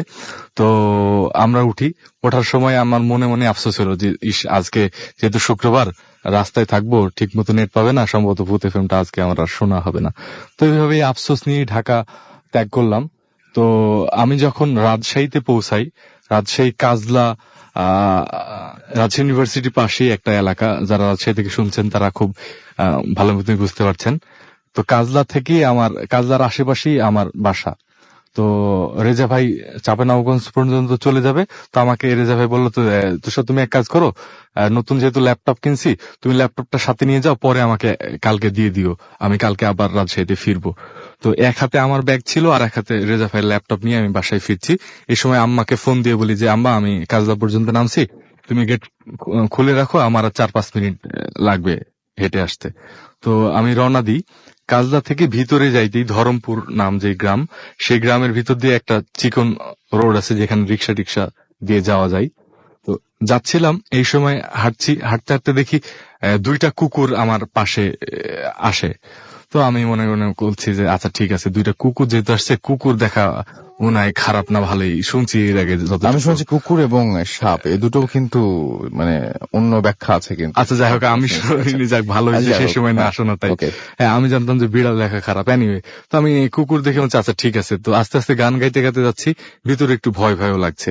তো আমার হুট করে মনে হচ্ছে এক কাজ করি, মানে মানুষ তো বলে যে পিছের দিকে তাকাইতে হয় না এইসব সিচুয়েশনে। রাত তখন প্রায় 2:30টা ক্রস করছে। তো আমি মনে হলো যে একটু দাঁড়াই। তো আমি দাঁড়ানোর সাথে সাথে কুকুরগুলো দেখলাম যে আমার পাশে দাঁড়ায় গেল। তো মনে হলো যে পিছে একটু তাকাই দেখি কিছু আছে কিনা। তো পিছে তাকালাম, ডান দিক দিয়ে তাকালাম, কিচ্ছু নাই, বাম দিয়ে তাকালাম, কিচ্ছু নাই। আসলে মনের ভয় যে যতটুকু হয়। তো হাঁটতেছি, সামনেই 4 রাস্তার একটা মোড় পড়ে। তো সেই মোড়ে দেখলাম আরো 3টা কুকুর, মোট 5টা কুকুর আমার সাইডে দিয়ে হাঁটছে। তো একটু মনে হলো যে কি ব্যাপার, এত কুকুর একসাথে কেন? তো মনে হয় যে রাত হইতেই পারে। তো আমি যেতে আমি থামছি ইচ্ছা করে, তো দেখছি কুকুরগুলো আমার সাথে সাথে থামছে। আমি আবার হাঁটতেছি, কুকুরগুলো আমার সাথে সাথে হাঁটতেছে। আমার বাড়ি আর একটু কাছেই। তো আমার বাড়ি যেতে হলে আর একটা গলি ক্রস করা লাগে। সেই গলির সামনে একটা মসজিদ, এবং মসজিদের পাশেই ছোট্ট আর একটা পারিবারিক কবরস্থান, সেখানে 2-3টা কবর দেওয়া হয়েছে, তার একটু সামনেই আমার বাড়ি। তো ভালো কথা, সেই মোড়ে আসছি, লাস্ট যে ব্যাগটা নিব সেই মোড়ের। তো সেখানে দেখলাম আরো 2টা কুকুর, মোট দেখছি 7টা কুকুর। তখন আমার একটু ভয় ভয় শুরু করেছে, কি ব্যাপার এত কুকুর আমার সাথে কেন? এমনি কুকুর আমি এমনিতেই ভয় পাই। তো নেক্সট যে গলিতে গেছি, গলিতে যাওয়ার পর মসজিদের পাশেই একটা লাইট পোস্ট ছিল। লাইট পোস্টে থেকে ওই কবরস্থানটা দেখা যায়। তো যেই ঢুকতে যাব সেই সময় আমি দেখলাম দূর থেকে আবার সেই আমি বললাম তো আমি একটু আগে যে আমি জানি না যে খাটিয়াই কেন আমি লাইফে দেখতেছি, গত 2বার আমি খাটিয়া দেখছি। আবার দেখছি যে মসজিদের পাশেই, কবরস্থানের পাশেই সেই খাটিয়াটা রাখা। হ্যাঁ, তো লাইটে আবছা আবছা দেখা যাচ্ছে, যেহেতু লাইট থেকে একটু দূরে ছিল। তো আমার মনে হলো যে হয়তো রাত্রে কেউ মারা গেছে, সেই জন্য মসজিদের পাশেই খাটিয়াটা থুইছে, হয়তো মাটি টাটি দিবে এরকম কিছু। তো আমি একটু আগাইতে যাব, সেই সময় 2টা কুকুর আমাকে ক্রস করে সেই খাটিয়ার দিকে একটু দ্রুত গতিতে এগিয়ে গেল। যাওয়ার পর 2টা কুকুর একটু শব্দ করতে করতে, ঘর ঘর ঘর ঘর শব্দ করতে করতে এগিয়ে যাচ্ছে। তো আমি দেখলাম যে খাটিয়ার ভিতরে কিছু একটা আছে, মানে আমি লক্ষ্য করতেছি খাটিয়ার ভিতরে কিছু একটা আছে। তো জাস্ট আবার সেই যেমনটা খুলনায় দেখছিলাম যে ওইরকমই খাটিয়া থেকে জাস্ট একটা লাশ পেঁচানো একটা কিছু সেই উঠে বসতেছে এবং আস্তে আস্তে আস্তে মুভ করছে। পাশে ছিল ড্রেন, হাতে আমার 2 ব্যাগ। আমি মানে বুঝছিলাম না যে এই মুহূর্তে আমার কি করা উচিত। আর 1 মিনিট পথ না আমার বাসা, যেখানে আমার আম্মা ওয়েট করতেছে, আমি যেহেতু ফোন দিয়ে দিছি অলরেডি। তো যাই হোক, দেখলাম আস্তে আস্তে আস্তে আস্তে আস্তে সেই খাটিয়াটা এবং সেই লাশটা, ঠিক বলবো না যে হেঁটেও গেল, ঠিক বলবো না যে উড়েও গেল, জাস্ট হেঁটায় আর উড়ার মাঝে যে গতিটা থাকে সেই গতিতে আস্তে আস্তে আস্তে আস্তে সেই দিকে মিলাই গেল। কুকুর যেহেতু খাটিয়ার সামনে যখন গেল, তখন দেখলাম যে সেই আপনার কি বলে কবরস্থানের ভিতরে ঢুকে গেল। মানে এই- একদম খাটিয়া সহ লাশটা ঢুকে গেল। Right right. তারপরে যে ঘটনা এটা কি ভেসে ভেসে যাচ্ছিল এরকম না কিছু না, একটা? ভেসে ভেসে ঠিক না, মানে আস্তে আস্তে স্লো মোশনে যাচ্ছিল।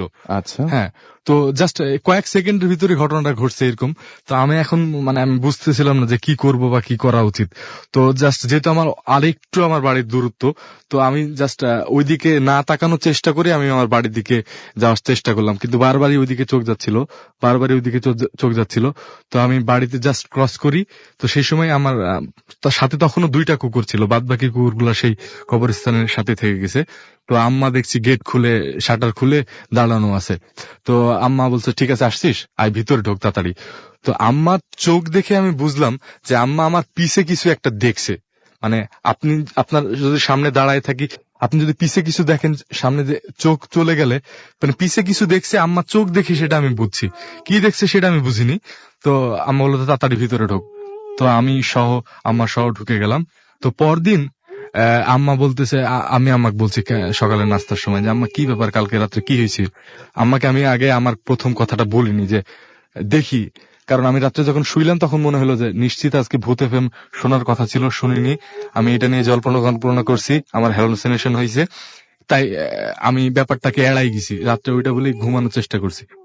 তো সকালে আম্মাকে বলছি যে আম্মা কি হয়েছিল কালকে, তুমি কি দেখছো, তুমি তাকাইছো, মানে ঘটনা কি, মানে কি হয়েছে। তা আম্মা শুনতেছে নিশ্চয়ই ভূত এফএম এখন। তো আম্মা বলছে যে কাল তুই যখন আসলি ওই গলিতে ঢুকলি, গলির পাশেই সামনে যে একটা দেওয়াল আছে, ওয়াল আছে, সেই ওয়ালে একটা 10 থেকে 12 বছরের ছোট্ট একটা বাচ্চা জাস্ট বসেছিল, বসে নাকি আম্মার দিকে তাকিয়ে দাঁত বের করে হাসতেছে, মানে নিঃশব্দে হাসতেছে। হ্যাঁ, তো আম্মা বলতেছে আমি এটা দেখছি। তখন আমি আম্মাকে বললাম আম্মা আমি তো এগুলো দেখছি, এই ঘটনা। তো এই ছিল রাসেল ভাই আমার দ্বিতীয় স্টোরি। আপনাকে অনেক ধন্যবাদ আপনার দ্বিতীয় ঘটনার জন্য। যাই হোক, আমরা এতক্ষণ শুনছিলাম একটা অদ্ভুত ঘটনা, এবং আমার কাছে সবচেয়ে বেশি এই গল্পে সবচেয়ে বেশি অদ্ভুত যে পার্টটা লেগেছে ওনার মাও এখন শুনছেন, এবং উনি যখন বাসায় প্রবেশ করেন, বাসায় ঢুকতে যান, সেই সময় উনি বললেন যে ওনার মা তার পেছনে আরেকটা ক্যারেক্টার দেখেছিলেন এবং আরেকজনকে দেখেছিলেন যে কিনা প্রাচীরের উপরে বসেছিল। দৃশ্যটা চিন্তা করলে কিন্তু খুব অদ্ভুত লাগার কথা। মানে আপনারা কি মানে একটু যদি ভিজুয়ালাইজ করতে পারেন তাহলে দেখবেন যে ব্যাপারটা বেশ গা ছমছম করা একটা ব্যাপার। আমি জানি না যে আপনাদের মানে আমি আসলে বুঝি না যে আমরা চারপাশে যে সমস্ত জিনিস দেখি তার মধ্যে কতগুলো স্বাভাবিক আমরা দেখছি, কতটুকু স্বাভাবিক দেখছি আর কতটুকু অস্বাভাবিক দেখছি। যাই হোক, আমাদেরকে অর্ণব SMS করেছেন এবং তিনি বলছেন যে ওয়ান্ডারফুল লেগেছে তার কাছে এই ঘটনাটা।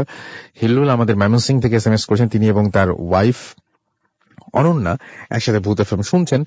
মোমো চট্টগ্রাম থেকে আমাদের SMS করেছেন সোলাইমান বরিশাল থেকে, এবং তিনি বলেছেন যে ফার্স্ট স্টোরিটা অনেক বেদনাময়। হ্যাঁ, আমার কাছে অনেক কষ্টই লেগেছে সেটা শুনে এবং জেনে।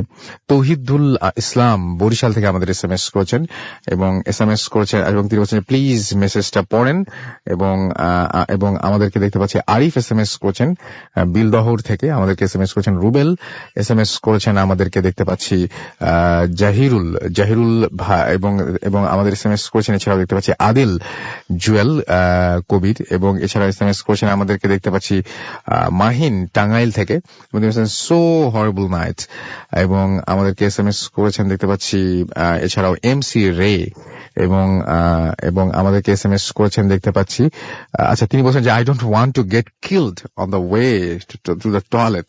এই SMS-টি পাচ্ছেন হুবহু তিনি যেভাবে পাচ্ছেন সেটাই পড়লাম আর কি।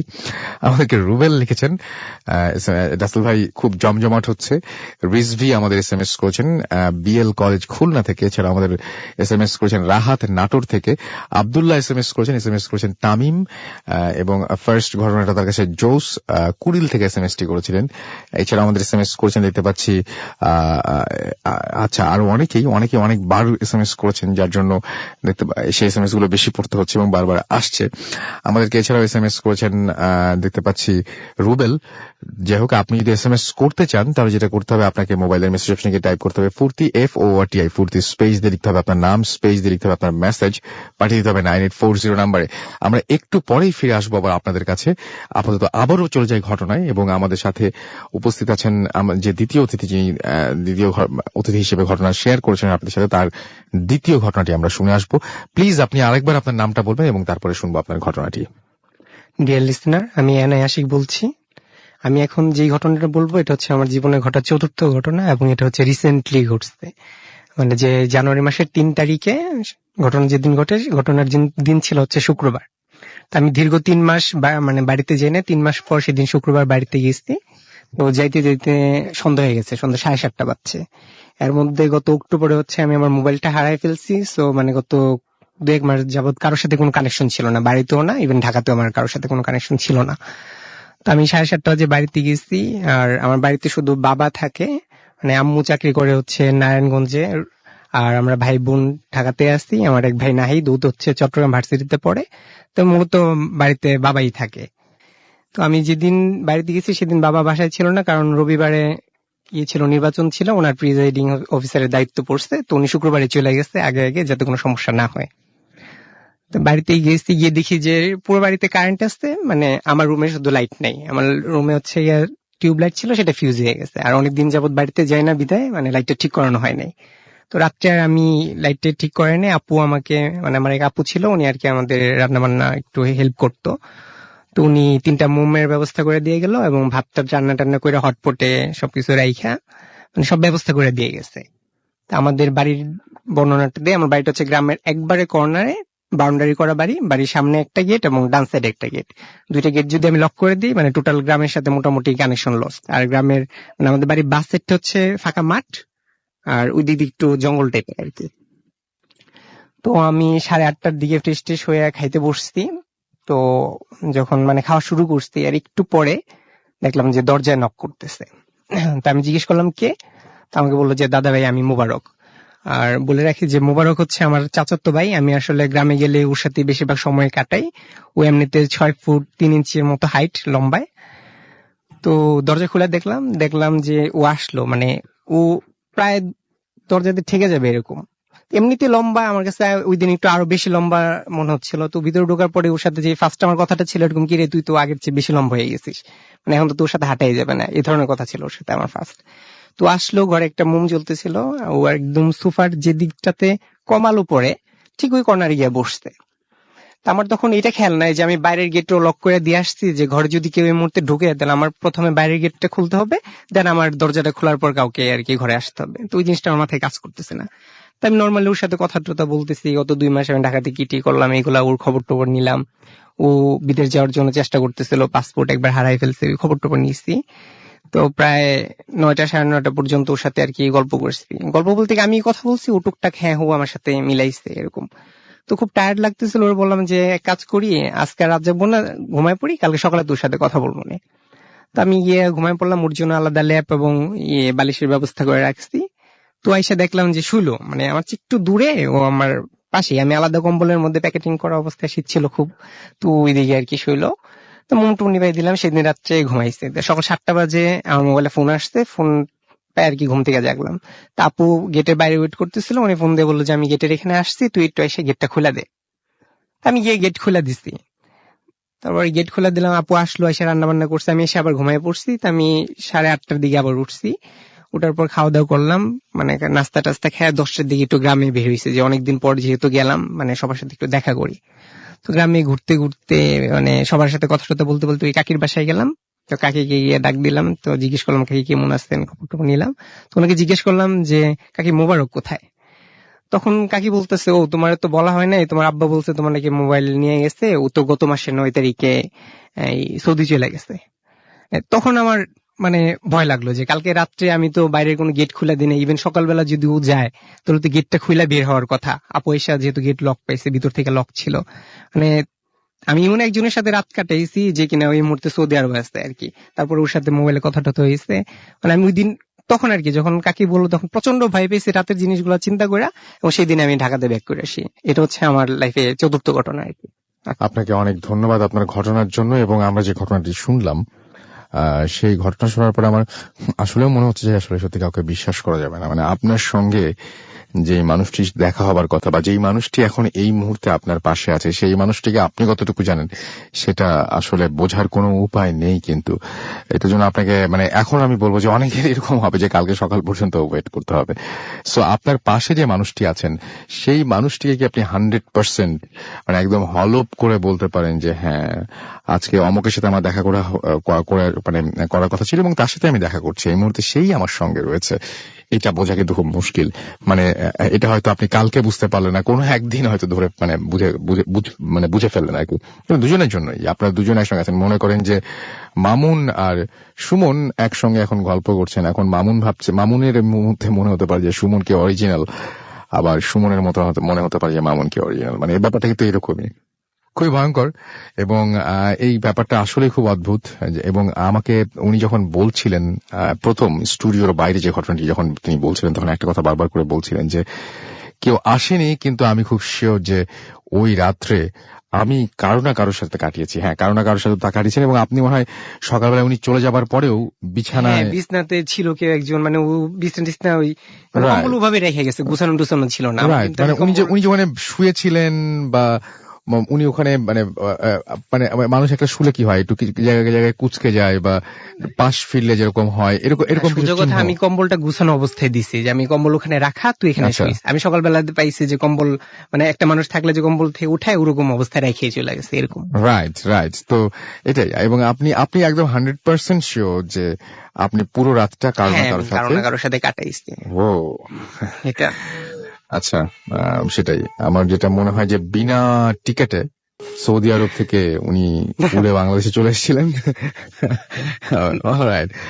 আমি চাই না যে এরকম, না আমি চাই আসলে মনে মনে চাই যে এরকম ঘটনা ঘটুক, এবং এরকম ঘটনা ঘটলেই আমরা আসলে নতুন নতুন সব ঘটনা পেয়ে যাব আপনাদের কাছ থেকে, এবং সেগুলো আমরা শেয়ার করতে পারবো আমাদের লিসনারদের সাথে, অর্থাৎ আপনাদের সাথেই। আপনাদের ঘটনা তো আসলে আমরা আপনাদের সাথে শেয়ার করি।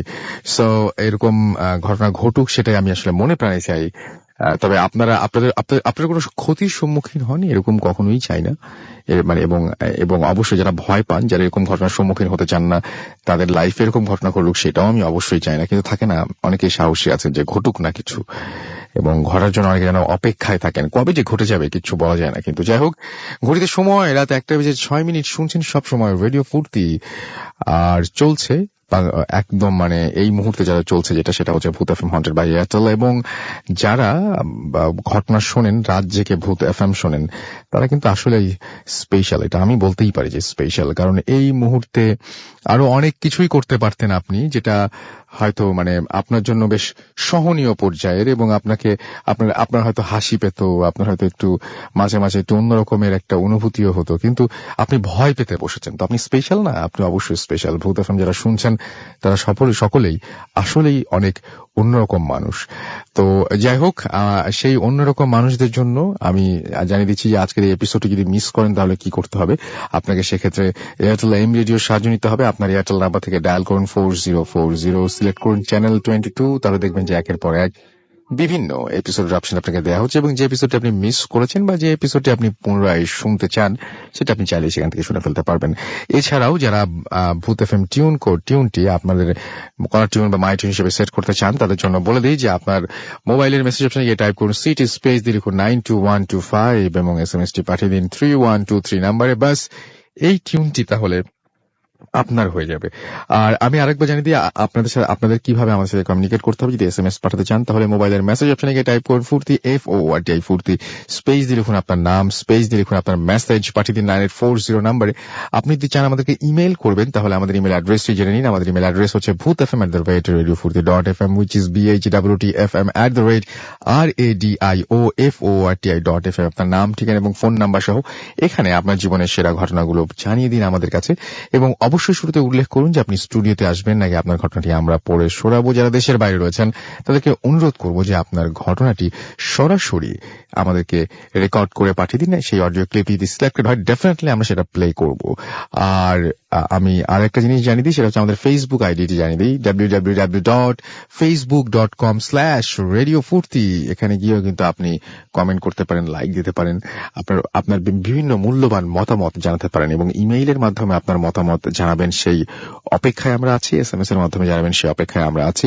কোন ঘটনা ভালো লাগছে, কোন ঘটনা অতটা বেশি ভালো লাগেনি, সেটাও আমাদের জানাতে ভুলবেন না।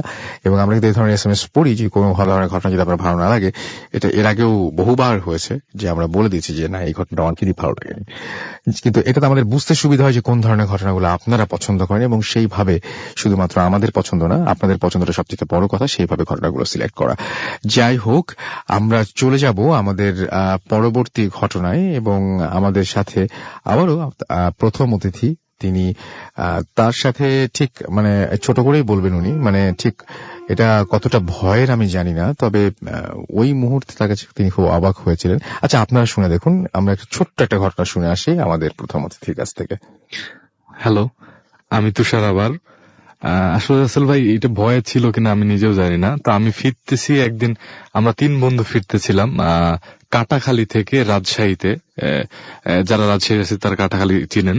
মোটরসাইকেলে ফিরছিলাম, তখন রাত বাজে প্রায় 11:30-12টা হইতে পারে।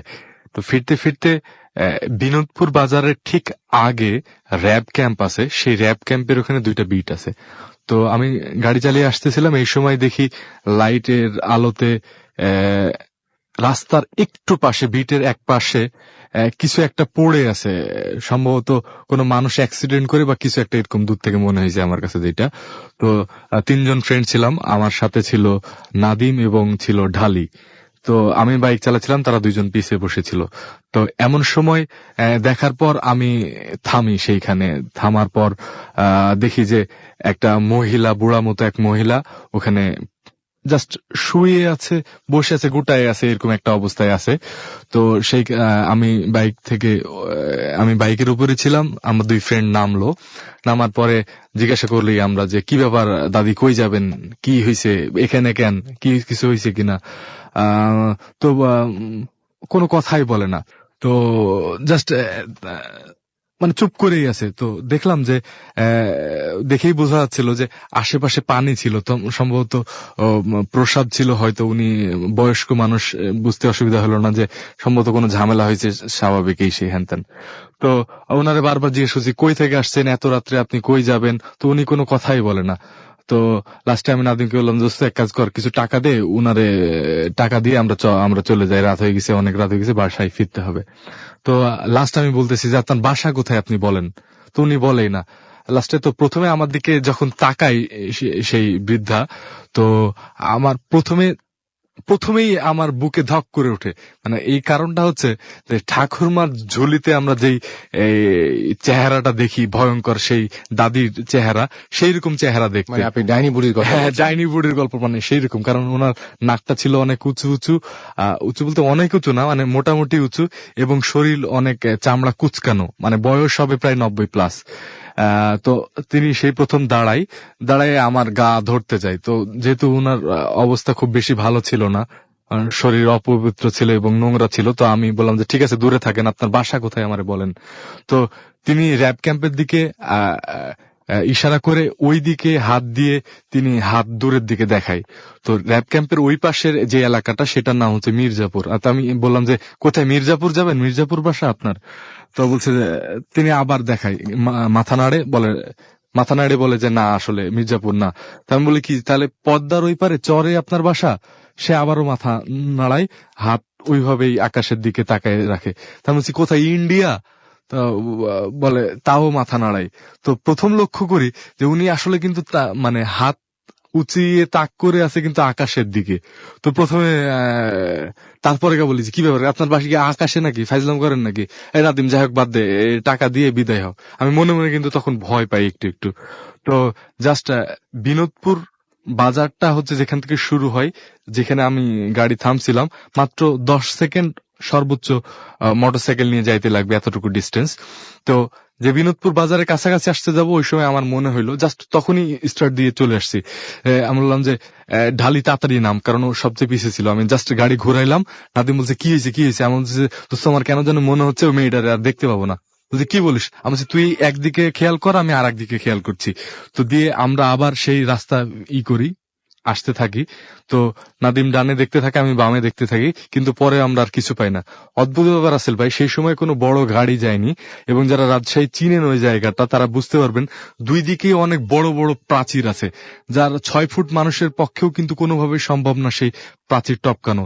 এবং যেহেতু মেন রোড এবং আশেপাশে কোনো গলিও যায়নি, তার পক্ষে কোনোভাবেই সম্ভব না। আমরা সেখানে যে জায়গায় পাইছি ওনারে সেইখানে নামলাম, নামে আশেপাশে সব দেখলাম, ফায়ার ব্রিগেড পর্যন্ত গেছি, কোনো জায়গায় তাকে পাইনি। তো এইটা ছিল আমার কাছে মনে হয়েছে যে এটার ব্যাখ্যা কি জানেন, তবে এটা আমার কাছে অনেক ইন্টারেস্টিং মনে হয়েছে। আপনাকে অনেক ধন্যবাদ আপনার তৃতীয় ঘটনার জন্য। মাহমুদ নিশাদ আমাদের এসএমএস করেছেন সাভার থেকে, এসএমএস করেছেন আমাদের অপূর্ব, এবং আমাদেরকে এসএমএস করেছেন। আচ্ছা, তিনি লিখেছেন যে অপূর্ব লিখেছেন যে ভাইয়া আপনাদের কাছে কি সব মেসেজগুলো মানে অফ এয়ারে আপনারা পড়েন কিনা, কাইন্ডলি অ্যান্সার দেবেন। হ্যাঁ, আমরা ম্যাক্সিমাম এসএমএস পড়ি, এবং আপনারা যে সমস্ত মতামতগুলো দেন সেগুলো আমরা খুব যত্নের সাথে সেগুলো মাথায় রাখি আর কি। আমাদেরকে ইমতিয়াজ এসএমএস করেছেন আমাদেরকে, দেখতে পাচ্ছি রকিং রাতুল, এবং তিনি লিখেছেন ভূত এফএম অসম। আমাদেরকে এসএমএস করেছেন মান্না, এবং এছাড়া আমাদেরকে কিশোর এসএমএস করেছেন রাসেল রানা জামালপুর থেকে, এসএমএস করেছেন আমাদেরকে ইব্রাহিম রামপুরা স্টুডিওতে যারা আসে। আচ্ছা, স্টুডিওতে যারা আসে তারা সবাই কি অরিজিনাল? Be careful. হ্যাঁ, এটা খুব ভালো কথা বলেছেন। তবে অরিজিনাল হোক আর না হোক কিছুক্ষণের মধ্যে তারা চলে যাবেন। এবং আমাদেরকে এসএমএস করেছেন লাবিব, এবং তিনি ভূত এফএম শুনছেন, তার মা বাবা সবাই আছেন তার সঙ্গে, এবং ভাই, তারা সবাই আছেন। এবং তিনি লিখেছেন যে আই এম জাস্ট 11, অনেক সাহসী, এত কম বয়সে এবং এত রাত পর্যন্ত জেগে ভূত এফএম শোনা এটা বিরাট সাহসের ব্যাপার। আমি যে বললাম যে শুরুতে যে স্পেশাল যারা তারাই ভূত এফএম শোনেন।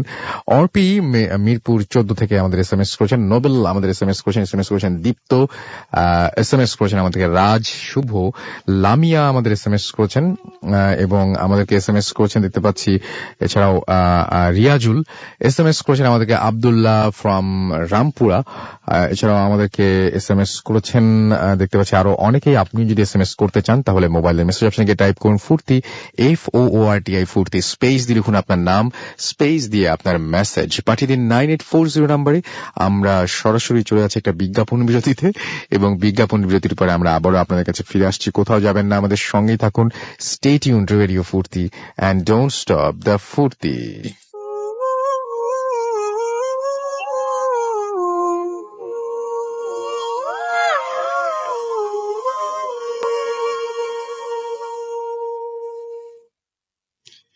শুনছেন সবসময় রেডিও ফুর্তি, বাংলাদেশের সর্ববৃহৎ রেডিও নেটওয়ার্ক। আমি রাসেল আছি সাথে, আমার সাথে রয়েছে আজকের অতিথিরা, এবং জানিয়ে দিচ্ছি এই মুহূর্তে ঘড়িতে বাজে রাত 1:19, এবং চলছে ভূত এফএম 100 বাই এয়ারটেল।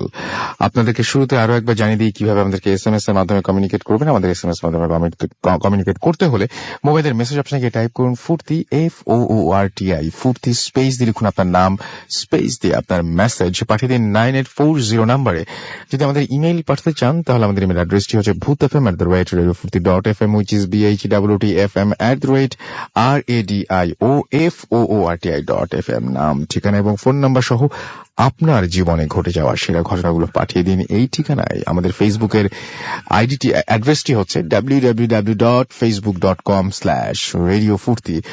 গত সপ্তাহে আমাদের মাঝে এসেছিলেন যিনি পেশায় একজন ড্রাইভার, এবং তিনি তার সমস্ত ঘটনাগুলো সেদিন শেষ করতে পারেননি। একটি ঘটনা থেকে গিয়েছিল, এবং আমরা বলেছিলাম যে এই ঘটনাটি আমরা এই উইকে শোনাবো আপনাদেরকে, এবং তার সাথে আমার সেরকমই কথা হয়েছিল।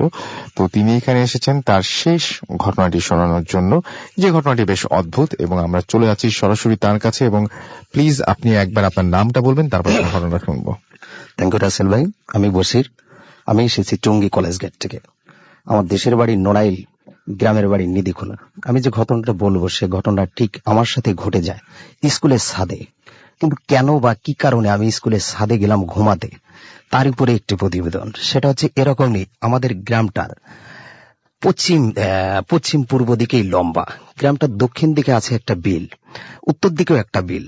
গ্রামের পশ্চিম পাশে একটা গ্রাম, গ্রামের পূর্ব পাশে একটা গ্রাম। যে গ্রামে এমন একজন লোকের জন্ম যার নাম চিরজীবন বাংলার মাটিতেই থাকবে, সে হচ্ছে বীরশ্রেষ্ঠ নূর মোহাম্মদের মহিষকুলা গ্রাম।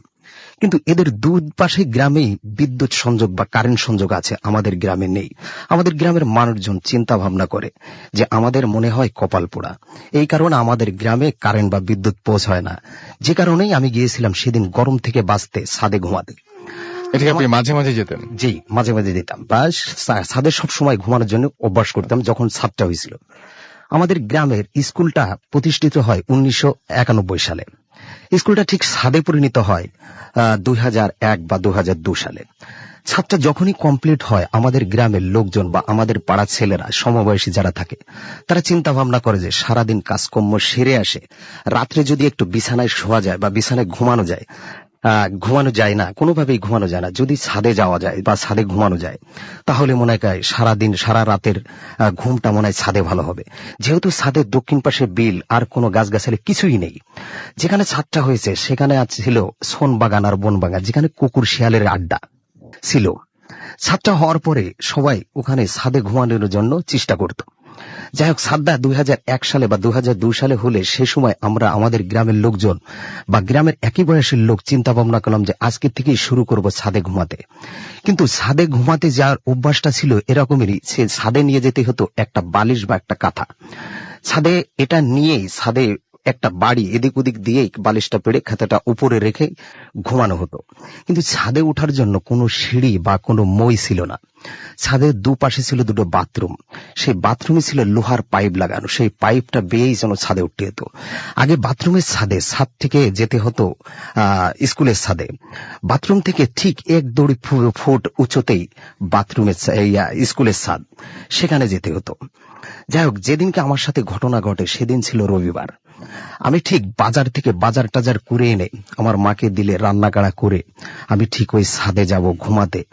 সেরকম অবস্থায় আমি খাবার টাবার খেয়ে ছাদে যাব এরকম একটা পরিকল্পনা নিয়ে আমি একটা কাঁথা একটা বালিশ নিয়ে আমি ছাদে যাই। ছাদের যাওয়ার সময় আমি আমার প্রতিবেশী বাড়ির একটা ছেলে, যার সাথে সব সময় জন্য আমার উঠা বসা ছিল ঠিক মধুর মতন, আমি তারকে নাম ধরে ডাক দিই, ইনামুল তুই কি ছাদে যাবি? ইনামুল বলে যে ওরা সবাই কো, ওরা মানে আমার সাথে যারা যারা ছাদে ঘুমাতে যেত তারাই। তাদের ভিতরে সবাই চলে যায় একটা গান শুনতে। সে গানটা এখনো আমার পছন্দ না, সেটা হচ্ছে পালা গান। সেই গানটা এখনকার সময় শোনা যায় মমতাজ এবং তার সাথে সহশিল্পী বৃন্দ। যে গানটা আমার পছন্দ এখনো হয় না বা আগেও হতো না। আমার কাছে জিজ্ঞেস করে যে ওরা সবাই যাবে না? আমি বললাম যে না, ওরা কেউ যাবে না, ওরা গেছে সবাই গান শুনতে। আমি ঠিক ওর কথা শুনে ও বলল যে ঠিক আছে, তাহলে তুই যা ছাদে, আমি ছাদে একটু পরে আসছি, তুই যে শো। আমি ঠিক ছাদে প্রতিদিনের মতনই যেভাবে ছাদে ঘুমাতে হয় সেইভাবে আমি ছাদে চলে যাই। ছাদে যে কাঁথাটা যে বাড়ি দিয়ে এদিক ওদিক দিয়ে কাঁথাটা পাশে রেখে শুয়ে পড়ি। কিন্তু কাঁথাটা পাশে রাখা শোয়ার এই কারণটাই হচ্ছে যে রাতে, অনেক রাতে যখন রাত শেষের দিকে আসে তখন একটু শিশির পড়তে থাকে, বা ছাদটা যখন ঠান্ডা হয়ে যায় তখন গা একটু ঠান্ডা লাগে, কাঁথাটা টেনে তখন গার পরে দিলে একটু ভালো লাগে। এর জন্য কাঁথাটা সেই ছাদের পাশেই রাখতে হতো, বা যেখানে শুতাম ওখানেই রাখতে হতো। আমি ছাদে শুয়ে থাকার পরে আমার যখন ঘুম ভাঙে দেখি ঠিক চাঁদ মামাটা একদম মাথার উপরে কেমন যেন আমার দিকে তাকিয়ে আছে। এত প্রচন্ড আলো ছিল যে স্কুলের ছাদের উত্তর পাশেই ছিল মাঠ, মাঠের উত্তর পাশেই ছিল রাস্তা, যে গ্রামের মানুষ আসা যাওয়া করত। তার উত্তর পাশেই ছিল আমার বাড়ি, যেটা ছাদ থেকে ঠিক 200 গজ বা 300 গজ দূরে। তা ওই ছাদে যখন শুয়েছিলাম তখন আমি দেখতে পেলাম যে রাস্তাতে যদি কোনো মানুষ বা কোনো লোক হেঁটে যায় তার চেহারাটা বোঝা যাবে, বা বিলের ভিতর দিয়ে কেউ ধানের আটি বা ধান বোঝাই করে গেলে তার চেহারাটাও তখন বোঝা যাবে যে একজন লোক কেউ হেঁটে যাচ্ছে। তখন আমি ছাদে শুয়ে পড়ে থেকে অনুভব করতে থাকি যে কি ব্যাপার, আজকে ছাদে ইনামুলও নেই। যাই হোক, ওরা সবাই গেল কোথায়? কিন্তু ইনামুল চলে যায় তাস খেলতে। আমি সেটা জানতে পারি না বা বুঝতেও পারি না, আমি ছাদে থাকি একাই। আমি ছাদ থেকে উঠে আমি আমার প্রাতিক প্রয়োজনে আমি ছাদেই সারি, সেটা ছাদের দক্ষিণ পাশে। আমি সেরে আসে আবার ছাদে শুয়ে আমি চাঁদের দিকে তাকায় থেকে চিন্তা করতে থাকি যে আজকে ছাদে আমি ঠিক একা, ছাদে আমার সাথে কেউ নাই, কি ব্যাপার, সবাই গেল কোথায়? এটা চিন্তা ভাবনা করে আমি উপর দিকে তাকিয়ে থাকি। কিছুক্ষণ পরে যে ভয়ানক ঘটনাটা ঘটে, সেটা সাধারণত মানুষের জীবনে যদি ওইভাবে ঘটতো তাহলে মনে হয় সে সেখানেই কিভাবে পড়তো, বা যার সাথে ঘটে সে সেরকম ঘটনাটাই বুঝতে পারে যে কিভাবে এই ঘটনাটা আমার সাথে ঘটেছিল। ঠিক আমি দেখতে পেলাম যে আমার উপরে কেউ একজন ছায়া দিয়ে আমার শরীরটাকে পুরো ঢেকে রেখেছে, বাট আমি ছায়া দেখতে পাচ্ছি, মানে চাঁদটা অনেকটা দেখতে মেঘের মতো বলতে যে পারেন। মেঘের মতন বলতে পারে, বাট আমি চাঁদটা দেখতে পাচ্ছি, বা মেঘের মতন হলেও চাঁদটা দেখা যেত না, আর বোঝা যেত যে চাঁদটাকে ঘিরে রেখেছে একটা মেঘ এরকম, কিন্তু আমি চাঁদটা দেখতে পাচ্ছি, কিন্তু আমার শরীরটাকে যেন একটা ছায়া দিয়ে ঘিরে রেখেছে। মানে আমি আপনার খুব শরীরটার ভেতরে অন্ধকার। অন্ধকার।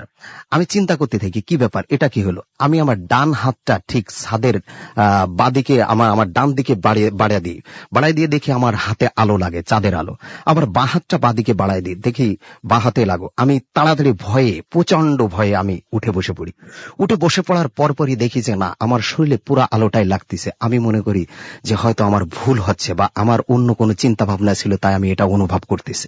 আমি এটা চিন্তা ভাবনা করে আমি ঠিক আবারও শুয়ে পড়ার পরে যেটা হয় যে আমার কাছে মনে হচ্ছে যে আমার বুকের উপর দিয়ে বা মাথার উপর দিয়ে পায়ের উপর দিয়ে প্রচন্ড জোরে কেউ উড়ে যাচ্ছে, বা কোনো পাখি উড়ে যাচ্ছে, যার বাতাস এত জোরে লাগতেছে, সে বাতাসটা ঠিক অনুভব করতে পারে মানুষ একটা মেইন রোডের উপরে, হাইওয়ে রোডের উপরে দাঁড়ায় থাকলে একটা বাস বা একটা ট্রাক যেভাবে দ্রুত গতিতে চলাফেরা করে, সেই দ্রুত গতির বাসের বাতাসটা যেভাবে মানুষের গায়ে লাগে ওইভাবে আমার গায়ে লাগতেছিল। কিন্তু বাতাসটা এত ঠান্ডা ছিল যে কারণে আমার গাটা শীত ধরে যাচ্ছে বা ঠান্ডা ধরে যাচ্ছে। আমি প্রচন্ড ভয় পেতে থাকি যে এটা কি হচ্ছে। তখনই আবার উঠে বসে পড়ে ঠিক ছাদের পশ্চিম সাইডে থাকে একটা তাল গাছ, একটা বা দুটো তাল গাছ, ওর সাথে থাকে একটা তেঁতুল গাছ। আমি ওই গাছের দিকে তাকাতে থাকি যে পরিমাণ বাতাস হচ্ছিল আমার গায়ে যেহেতু লাগছিল, তাল গাছের পাতা বা ছাদের পাশে যে গাছগাছালি আছে, এই পাতা বা গাছগাছালির ডালপালা নড়তে থাকবে, কিন্তু আমি দেখতে পেলাম যে কিছুই নড়তেছে না, সব কেমন যেন খুব একটা ভয়ঙ্কর নিরাপত্তা পালন করতেছে। যে সে আওয়াজটা মনে হচ্ছে যে আজকে মনে হয় রাতে কোনো পাখি বা কোনো পঙ্খী বা কোনো কুকুর শিয়ালেরও কোনো আওয়াজ নেই, এরকম একটা অবস্থা। আমি ঠিক আবারও শুয়ে পড়ে আমি চিন্তা করতে থাকি যে আমার সাথে এটা কি হচ্ছে। তারপরও আমি কিছু মনে না করে আমি ছাদে শুয়ে থাকি। আমি ঠিক শীতে বা ঠান্ডার কারণে আমি কাঁথাটা গায়ে দিয়ে আমার মাথাটা থেকে ঠিক বিলের দিকে, মানে দক্ষিণ দিকে, আর পাটা থেকে উত্তর দিকে, মানে আমার বাড়ি বা রাস্তার দিকে। ওই স্কুলটা ঠিক পশ্চিম পূর্ব দিকেই লম্বা। ঠিক উত্তর পাশটা থেকে স্কুলের মাঠ, দক্ষিণ পাশটা থাকে বিল, যেটাকে বলা হয় কই বিল, আমাদের এলাকার মানুষ বলে। ঠিক ওরকম ভাবে শুয়ে থেকে আমি পূর্ব দিকে যে ছাদটা দিয়ে বা যে বাথরুম বেয়ে আমি উঠেছিলাম ছাদে, সেদিকে আমি তাকিয়ে থাকি। কিছুক্ষণ পরে দেখি যে ওই ইনামুলের মতন একজন, বা ইনামুল ছাদে যার আসার কথা ছিল, যে ইনামুল দেখি ঠাস করে ছাদের পরে উঠেই, স্কুল বাথরুমের ছাদের পরে উঠেই একটা ছাতা হাতে ধরে কেমন যেন ফুটালো। আমি মনে করলাম যে কি ব্যাপার, রোদ নাই বৃষ্টি নাই, ইনামুল কেন ছাতা মাথায় করে আসছে। আমি ঠিক তার চেহারা বা তার ফেসটা বুঝতে পারছি যে সেই ইনামুল আসছে। যখনই সে বাথরুমের ছাদ থেকে স্কুলের ছাদে উঠলো, তখন আমি তাকে হেসে দিয়েই কথাটা বলছিলাম, এখন যেভাবে বলছি যে কিরে ইনামুল, বৃষ্টি নাই রোদ নাই, তুই কেন কিভাবে ছাতা মাথায় করে আসছিস। সে কোনোই কথা আমার সাথে বলে না, কিন্তু আমি যেটা দেখতে পাই যে ইনামুল লম্বাই ছিল আমার মতনই, কিন্তু সে ওই সময় যেটা দেখছিলাম সেটা ছিল একটু অতিরিক্ত লম্বা। আমি তারপরও কিছু মনে না করে যে আমার হয়তো দেখার বলে দেবে, ঠিক সে আমার থেকে 2-3 ফিট দূরে থাকতেই আমি দেখি যে ইনামুল ওখানে এসে দাঁড়ায় যায়, কোনো কথার উত্তর না দিয়ে। দেখি যে ছাতাটা ঠিক ফট করে বন্ধ হয়ে যায়। আমি ঠিক ওই ছাতার দিকে তাকায় পড়ি। ছাতার দিকে তাকার সাথে সাথে দেখি ইনামুল আর আমার চোখের সামনে নেই, সে কেমন যেন হারিয়ে যায়। আমি চিন্তা করতে লাগি যে কি ব্যাপার, ইনামুল আজকে গেল কোথায়। দেখলাম আমি আমার জ্ঞান থাকতেই যে ইনামুল আমার সামনে এসেছে, আসলে ইনামুল গেল কোথায়। আমি এটা চিন্তা ভাবনা করতে করতে আমি ঠিক ছাদের পূর্ব দিকটাতে তাকায় থাকি। হঠাৎ করে দেখি যে ভয়ঙ্কর ঘটনা, সেটা হচ্ছে আমার পিছে কে যেন একজন দাঁড়িয়ে আছে। তার ছায়াটা ঠিক 10 থেকে 12 ফুট বা 14 ফুট বা 15 ফুট দূরে ছাদের পূর্ব দিকে চলে গেছে। এত ছায়াটি এত প্রচন্ড লম্বা কেউ আমার পাশে দাঁড়ায় আছে। আমি প্রচুর ভয় পেয়ে যেন গা কাঁপতে থাকে। আমি আমার ভয়ের কারণে আমার সাহস হয়েছিল না যে আমি পিছন দিকে তাকাই বা পিছন দিকে ঘুরে দেখি যে আসলে কে আমার পিছে দাঁড়াইছিল। কিছুক্ষণ পরে যেটা হয়, আমি ভয়ে ওটা দেখতে লাগে, তার ছায়াটা, যে সে কি আমার একজন কত বড় একজন ভয়ঙ্কর লোক। এটা দেখে আমি ভয়ে যখন ঘোরাতে পারছিলাম না, কিছুক্ষণ পরে দেখি সে আস্তে আস্তে কুজো হতে থাকে, যার ছায়াটার কারো ভাবে আমি বুঝতে পারি যে সে কুজো হচ্ছে, হয়ে আমার ঠিক মাথার বাম দিকে কানের উপরে সে চেপে ধরে তার একটা হাত দিয়ে। আর একটা হাত দিয়ে, যে আমি যেহেতু পূর্ব দিকে ঘুরেছিলাম, আর একটা হাত দিয়ে আমার মাজা বা আমার হাতটা দিয়ে হাতের দিক থেকে চেপে ধরে রাখে। তার যে চেপে ধরে রাখে কুজো হয়ে, তার হাতের যে ফাঁকাটা ছিল, সেই ফাঁকাটার ভিতর দিয়ে আলোটা ঠিক, বা চাঁদের আলোটা ঠিক তার হাতের ফাঁকা দিয়ে পড়তেছিল নিচে। আমি দেখে ভয়ে চিৎকার মারতে থাকি। কেমন যেন সেই চিৎকার ছিল এত জোরে, সেই চিৎকারটা ছাদের বাইরে যাচ্ছিল না, এরকম একটা অবস্থা থাকে। কিছুক্ষণ পরে সে আমাকে হঠাৎ করে কেন যাওয়া কি কারণে ছেড়ে দিয়ে সে চলে যায়। আমি প্রচন্ড ভয়ে তাড়াহুড়ো করে উঠে দেখি বাপাশে যে তাল গাছ বা তেঁতুল গাছ, দুটার পাতা ঝড়ের মতন মোড়ামুড়ি খেচ্ছে, এবং সে ওই পাশ দিয়ে আমার কাছে মনে হলো যে ভাঙচুর করে চলে যাচ্ছে। কিন্তু আশেপাশের যতগুলো গাছ ছিল কোনোটাই নড়ছে না, শুধু ওই তেঁতুল গাছ আর তাল গাছটাই নড়ছে। আমি প্রচন্ড ভয়ে ছাদের থেকে কাঁথাটা বালিশ দিয়ে পেঁচ দিয়ে আমি ছাদের নিচেই ফেলে দিয়ে ছাদের পরের থেকে বাথরুমের ছাদে এক লাফ দিয়ে নিচেই পড়ে বাড়িতে চলে যায়। আমার আব্বা ডেকে বলে, কিরে বসিন নাকি? আমি বলি হয়। কিরে তুই ছাদের থেকে চলে আসলি কেন? আমি বলি যে আমি প্রচন্ড ভয় পেয়ে ছাদের থেকে চলে আসি। সকালবেলা যেটা হতে থাকে সেটা, আমার প্রচন্ড গায়ে জ্বর আসতে থাকে এবং আমার বমি হতে থাকে। আমি আব্বাকে ঘটনাটা খুলে বললে ঠিক ইনামুলকে বাড়ির থেকে ডাইকে নিয়ে আসে। ইনামুলকে ডাকে আনার পরে আমি ইনামুলের কাছে জিজ্ঞেস করি, ইনামুল তুই কি ছাদে গিয়েছিলি? তখন সে বলে যে না, আমি তো ছাদে যাই না, আমি ঠিক তাস খেলে এসে 10টার মধ্যে আমি বাড়িতে শুয়ে পড়ি। বাট ইনামুলের আব্বাও, সে আমার আব্বার সাথে খুব ভালো সম্পর্ক এখনো আছে, যে আমার বাড়িতে এসে বসে বা আমার আব্বা তাদের বাড়িতে যে বসে। ঠিক আমাদের বাড়ির থেকে তার বাড়ি 200 গজ দূরে, এতটুকু ডিফারেন্স। সে বলে যে না, আমার ছেলে তো রাত্রে এসেই বাড়িতে শুয়ে পড়েছে, সে তো ছাদে যায়নি। আমার বুঝতে আর অসুবিধা হলো না যে আমার সাথে যে ঘটনা ঘটাইছে বা আমার সাথে যে এসেছিল বা আমাকে ধরেছিল, সে ছিল ভয়ঙ্কর একজন লোক। আমার যেহেতু কোনোভাবেই আমার এই সুস্থ হচ্ছিলাম না, আমার মা, আমাদের পাড়ার একটি ছেলে, তার নাম ইকলাস, তাদের বাড়িতে ঘুরতে বা বেড়াতে গেছিল।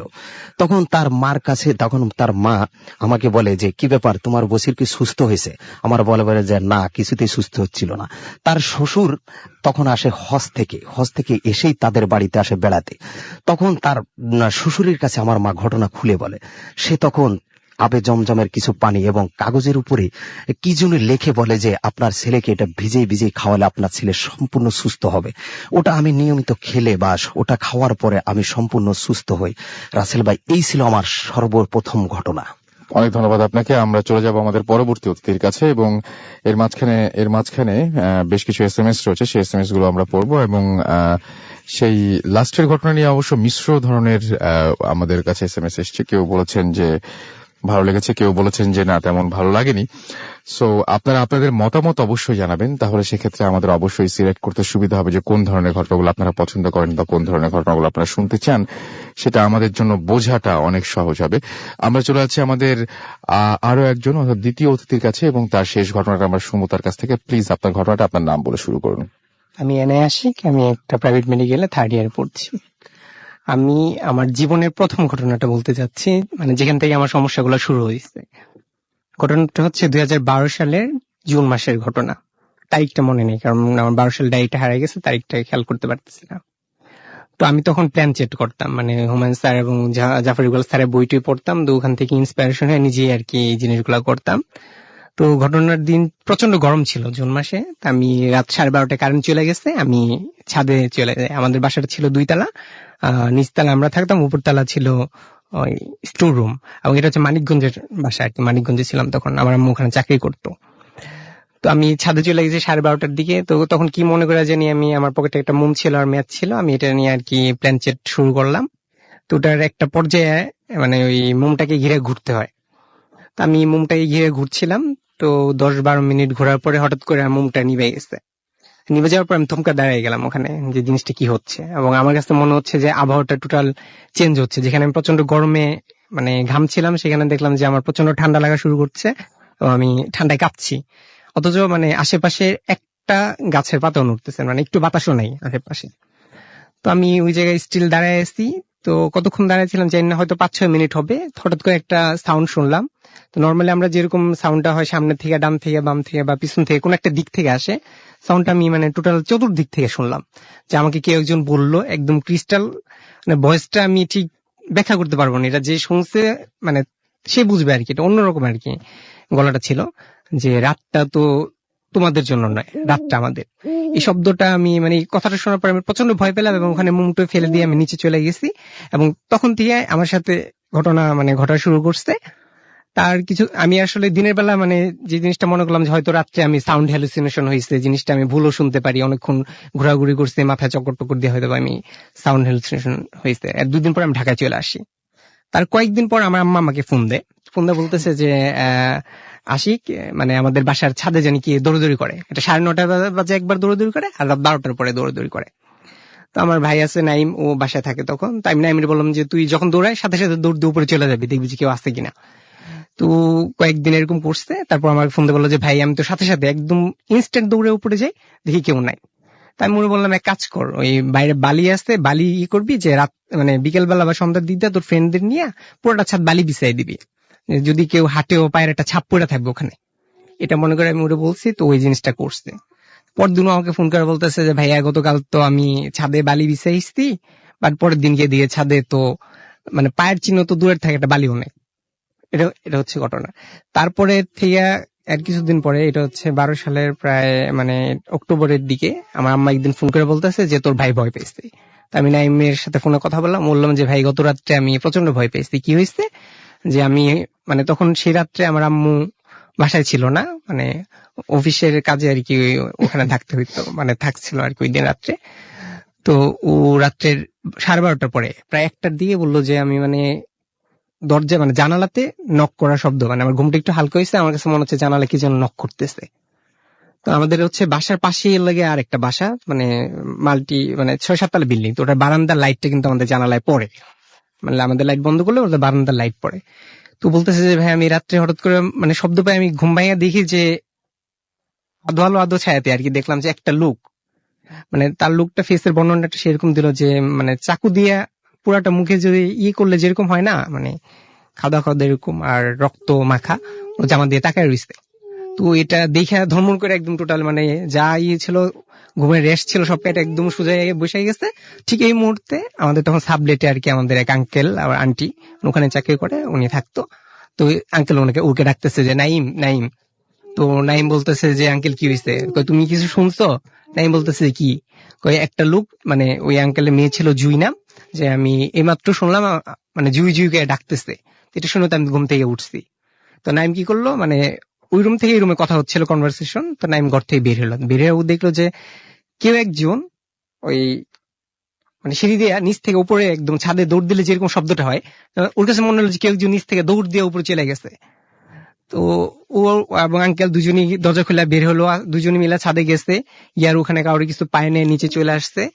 তার কিছুদিন পর আম্মা আর কি ওখান থেকে বদলিয়ে চলে আসে। কিন্তু ওখানে যে আঙ্কেলটা এখন উনি ওখানে আছে, আমি লাস্টে যে আমি আজকে আসলাম তার কিছুদিন আগে কথা হয়েছে, 3-4 দিন হবো, এখন ওখানে এই ধরনের ঘটনা ঘটে। রাত্রে জুই কে জানি ডাকে, মানে কারো একটা ফেস দেখা যায়, এই ধরনের ঘটনা ঘটতেছে। অথচ আমার ওই মানে প্যানচেটের আগ পর্যন্ত গত 6 বছর ওখানে আমরা ছিলাম, মানে কোনো ঘটনা ঘটে নাই। ইভেন আমার সাথে তার আগ পর্যন্ত কোনো ঘটনা ঘটে নাই, তারপর থেকে আমার সাথে একটার পর একটা ঘটনা ঘটে যাচ্ছে। এটা ছিল ভাইয়া। অনেক ধন্যবাদ আপনাকে। আমরা একটা ছোট্ট বিজ্ঞাপন বিরতিতে আমাদের যেতে হবে এবং বিজ্ঞাপন বিরতির পরে আমরা আবারও ফিরে আসছি আপনাদের কাছে। সো কোথাও যাবেন না, আমাদের সঙ্গেই থাকুন। স্টে টিউনড টু রেডিও ফুর্তি এন্ড ডোন্ট স্টপ দ্য ফুর্তি।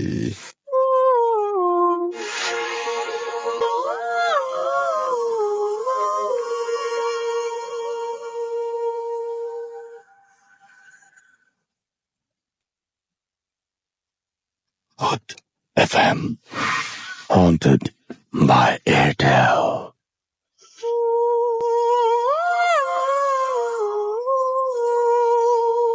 শুনছেন সবসময় রেডিও ফুর্তি 88.0 FM, বাংলাদেশের সর্ববৃহৎ রেডিও নেটওয়ার্ক। চলছে ভূত FM হন্টেড বাই এয়ারটেল। আমি রাসেল আছি, সাথে আমার সাথে রয়েছে অতিথিরা। ঘড়িতে সময় রাত 1:42 দেখতে পাচ্ছি অনেকে SMS করেছেন। আমাকে SMS করেছেন জুবায়ের, এবং সাকিবা জাহান আমাদের SMS করেছেন। তিনি লিখেছেন যে ফার্স্ট স্টোরিটা তার কাছে ভালো লেগেছে। অনুপম আমাদের SMS করেছেন, SMS করেছেন আমাদেরকে রুভো ফ্রম নারায়ণগঞ্জ, এবং তার কাছেও ফার্স্ট স্টোরিটা শুনে অনেক কষ্ট লেগেছে। জাহিদ হাসান আমাদের কুষ্টিয়া ভেড়ামারা থেকে SMS করেছেন, এবং তার SMS পড়া হয় না সেটা তিনি জানিয়েছেন। রুহুল চট্টগ্রাম থেকে SMS করেছেন, এবং SMS করেছেন আমাদেরকে আতসী এবং আনোয়াশা। এটা আমাদেরকে SMS করেছেন শিহাব মণিপুর নাটোর থেকে। এছাড়াও আমাদেরকে SMS করেছেন নাসির, SMS করেছেন আমাদেরকে দেখতে পাচ্ছি। এছাড়াও মঞ্জুর, এছাড়াও SMS করেছেন আমাদেরকে অমল, আমাদেরকে SMS করেছেন দেখতে পাচ্ছি ললিতা, এবং তিনি ভূত এফএম অনেক লাইক করেন, এবং তিনি থ্যাঙ্কস জানিয়েছেন TNT কে, আমাদেরকে SMS, এবং আমাদেরকে আরো অনেকেই বড় বড় SMS করেছেন। হিরন খুলনা থেকে SMS করেছেন, তারা 5 ফ্রেন্ড রাজশাহী ইউনিভার্সিটিতে অ্যাডমিশন এক্সাম দিয়ে ফিরছেন, এবং নাটোরের রেল স্টেশনে বসে আছেন তারা।